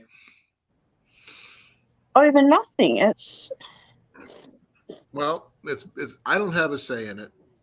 As a I'm formally medically trained on stuff, but not. This is out of my area of expertise. I'm just going by what experts have said, because a lot of it's another thing too because Western Australia keeps shutting down like the internal borders and not letting people in from over east. The virus isn't spreading in WA, which is a good thing and a bad thing. But at the end of the day, when those international borders like open back up and we start getting people flying in, our immunity to the viruses, because we haven't exactly had the exposure to it, Right. is going to throw us completely out. Oh yeah, you're going to get something completely, unrelated to what you're getting, and they're going to get bowled over. And then they're going to whinge because they're mandating that certain people have to have the immunisation and the booster shots. If you don't, you get the sack. So a lot of, the nurses and doctors and paramedics and everything else have quit. So when the borders come down, we physically do not have the manpower to handle another outbreak. Right. Oh man. I think that's what the governments are waiting on. But if that happens, Cliff, I'm not leaving. They're going to close everything down. I'm not going to be able to go. Maybe we can find a way. Smuggle you out on a shipping crate. Get you from the west side to the east side, and go from there. I've spoken. Well, yeah. If they can open up the borders, I've already spoken to my dad about it because my dad's over east. It's like, if this gets too bad, can I come and stay with you until I leave? Because an I know that they're still letting people leave. That sounds like a better option than where you're at right now. That's if your dad agrees, though. Yeah, Dad's agreed. He said that's absolutely fine for me to do that. That gives you better options, at least. You have It's- options. That's better than none it's- at all. Yeah, it's just so depressing. It's like so many nights I've gone to bed crying. So it's frustrating. Because Right? every I get time I get my hopes up, it's just it. A kick in the gut. Yeah. just get knocked straight back down, and it's like, Well, it's better. You gotta outthink the situation. You got a plan. Go to your dad's. Get that point, then go from there. Don't do a long-term plan. Do short-term goals to get them done to get you to the point where you need to be. yeah, You will make it. You'll make it to the States. It may not be in the timeline you as ideal that you want, but if you do what you're saying about going to your dad's and being on the east side of Australia to get you out, then do that. That's all Yeah. I can suggest. Ah, wrong button. What do you think, Cliff? Yeah, just do what you got to do to be in a situation where you're not in a world of hurt. If you're out of the lockdown situation, that's half the battle. That's my opinion. Take it or leave it. That's what I got. Yeah. And I hope that it helps. But I like the fact that you've already had something figured out with your dad in advance. That's cool. You're thinking ahead.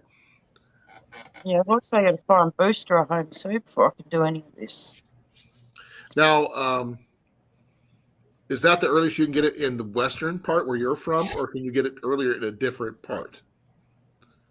No, it's all over Australia. It's Okay. 4 or 5 months. Okay. I did not know the rules. That's the reason I was asking. Yeah. There's a lot of things I don't know because I literally don't know. Because I can read things in books, I can watch things on documentaries, but there's things I just don't know. How There's to a make lot a of bow people drill fire. saying that. What? What was that, please? I said how to make a bow drill fire. Bite me, brother. Just bite me. Sorry, you're not my type. My type's over there. I always got to give him flack on that way one. over there. No, bow drills are the bane of my existence there, Mandy. I've tried, and all I could do is make smoke. By that time, I I'm so haven't even exhausted. tried yet, though. It's not easy. That's why I prefer flint and steel over, most other forms. Yeah, you But still I've have to have char cloth with flint and steel. That's the only drawback on that.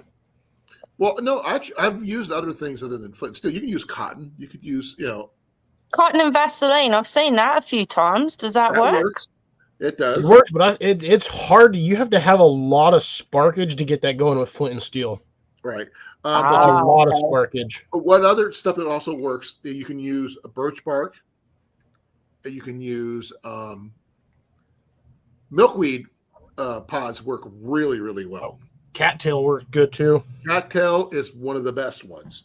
But that stuff, cattail is it's a flame burst tinder. Basically, if you do not have a secondary set of burning materials when you light your cattails, you're bundle. done. You gotta have your tinder bundle ready to go before you even start. You have to have it like instant, because the minute you light cattail, you have a few seconds, and then that stuff burns out. What's really interesting, I found out when I was shoveling the walk earlier today, that our bushes that are outside our house have milkweed pods in them. Dried Milkweed out. pods. Yeah, they have little fluffy things that have seeds on them that usually fly out, but they Ah, burn really, really well for fire. They make really good fire starters. Yeah, sort of like a dandelion. Like when a dandelion flowers, okay. you got that white puff on the head. and we have a whole bunch of the pods sitting on the bushes out front. And I figured to just grab a whole bunch of those, make sure they're dry, and put them in a Ziploc bag and good to go. Don't you have to be careful on what things that you light up? Because I know some woods, like oleander in Australia, you can't burn that because it's toxic and can Right. kill you, like the smoke. So is that the same with like seeds and other woods and that in America? Like you have to be careful. Poison ivy is the one thing you have to worry about. Oh God, never burn poison ivy or poison oak. If that stuff gets in the air, you're done for. Because that'll get in your lungs and you'll basically just be coughing up like it's almost like you have pneumonia. The thing is, there's the older vines of poison ivy and poison oak get to be really, really thick, about like that big or bigger. They look like regular wood, and they're not, which is the problem. People make a mistake for. They think it's a vine, but it is a vine, but it's poison ivy or poison It's a oak. vine that's the size of a tree. And if you're not careful, you burn that when you're trying to start your fire. Same issue. The smoke will basically infect you, and you get itchy on the inside. Oh yeah, no, it's like getting hit with a can of tear gas inside of a glass bubble, And you won't be able to breathe. But you're done at that point. Yeah, but the thing is, if it's any other time than the spring, when it does grow leaves, you can check it that way. But anytime, like in the wintertime, you can't tell at all. Yeah, you also don't want to burn treated lumber, at least in an outdoor fire pit. It's fine if you have a fireplace because most of the smoke is going to go up where the heat's going. But in an open fire pit, you do not want to burn treated lumber. That stuff is toxic. Right. Anything with the same thing with railroad ties. Never burn a railroad tie outside in a fire pit. The creosote alone would probably make you. Everything. You get black lung from that because the smoke coming off of that is basically the equivalent of a tire fire. Pretty much. No, that's basically what they do. They heat soak that stuff in grease. I've seen people build shelters out of railroad ties, and those things are pretty much watertight. Oh yeah, you get them hot enough, that stuff on the outside coats it like a freaking layer of paint. Yeah, but as Grace says, poison ivy and poison oak are not good to burn because you can get blisters in your throat, which it affects your airway, which basically means blisters in your throat and your eyes and just about everywhere else because that stuff it's an irritant. It's 10 times worse than rolling in fiberglass or getting hit with a mustard gas or tear gas or I would say it's probably on the level of getting literally if you were inside one of those inflatable bubbles and somebody threw a tear gas canister in there, that's pretty much what it's going to feel like burning one of those. And the thing is, you cannot get rid of it. It's got to heal. You need antibiotics at that point because steroids. That one's a steroid one you need. For when I got poison ivy on my forearms when I was in the service from low crawling, they had to give me steroids for that. Oh, interesting. It dried out the blisters to the point where they wouldn't itch anymore. And I had some severe ones. And they asked me how I got it. I said, low crawling. They told me to roll crawl through this. That's what I did. And the thing is, some people are allergic to it and they have a really, really rough reaction. And other people, it's just like getting a mosquito bite. Pretty much, yeah. It itches for a little bit and then stops and that's it. But 2 minutes. I'm not trying to scare you or anything like that, Mandy. I mean, I don't know. It's all good. JV knows all this stuff too, and probably more. So he can, teach you more about it than we can. Yeah. But I will let you know, I'm getting tired, just like Cliff is. I want to go in 2 more minutes. I'm done. My eyes are burning. It's not that my eyes are burning. My back is like I got a spot under my left shoulder that's just because of the way I sit. It's irritating me and it's painful. Well, I can't. My back is sore from shoveling snow all day. So that's all I can say about that. But thank you, Mandy, for coming up. I really appreciate it. I hope they get your water situation figured out and your travel one even more so. Yeah, I'm more hoping that they get the travel thing situated. Yeah. You And can if deal without if- hot water for a while. Yeah, I've done that. I'm That's fine. moving back to mum's. That's why they're not getting it fixed, because they're selling the property. But Oh, because I'm moving back to mum's, they're like, well, we don't really want to waste the money at the moment and putting a new one in. So They're it's gonna have to fix it when they sell the property, otherwise the new owner is gonna be like, "Fix it, or we ain't buying it." no, because there's two houses on the property, because it's a Airbnb, like a bed and breakfast. So you've got the main house up the top, which everything works, and they spend so much money on, and then you got my little 151-year-old wooden cottage that is basically falling apart. right. You mentioned that before. Yeah, so it does, as I said, it doesn't phase me that I don't have water, because I can always go to mum's and have a shower, or if there's no guests up at the big house, they've said I can go up there and have a shower. That's fine. I can deal with that. I went 2 weeks without water because the water pipe burst. We Right. had to get a new line put in. So Yeah. I'm just Have faith, as as JV likes to say. And it's hard to have faith when everything keeps as the saying goes, the Dawn. darkest always darkest before the dawn. So Yeah. the dawn, your dawn is coming. Dawn was here, but she left. Yes, she was, surprisingly enough. Ooh. That was a good Guess one. what, Colin and What? Cliff? I've been racking my brain for a good month on what to get JB for a Valentine's present. And I finally found something, and I've personalised it as well. Yeah. But I don't know if he's actually watching or not. He was in here earlier. I have an idea. I have Ooh. Cliff. I don't have Facebook. No. No, private chat. Private chat. You and me and her, private Well, chat. here's the thing: if you don't want him to know about it, you have to end the live stream, and then we have to sit in the green room. That was No. I'm getting ready to do that anyway, and we could still talk to each other after the broadcast is shut down. Because Yeah, and then she can for half an Yeah, hour. in the private chat, she can drop a link, or she can do a share. Because as far as I know, you can still share in the green room. Okay, we'll do it in the green room once we get done with this. But yeah, we're gonna shut her down probably here whenever Colin decides he wants to shut it down. But yeah, we're both tired. Ago. Yeah, we Okay, should have. guys, I've been bugging him for the last half an hour and not getting much out of him. So Okay, Probably at work then. yeah, hold on. it's not working.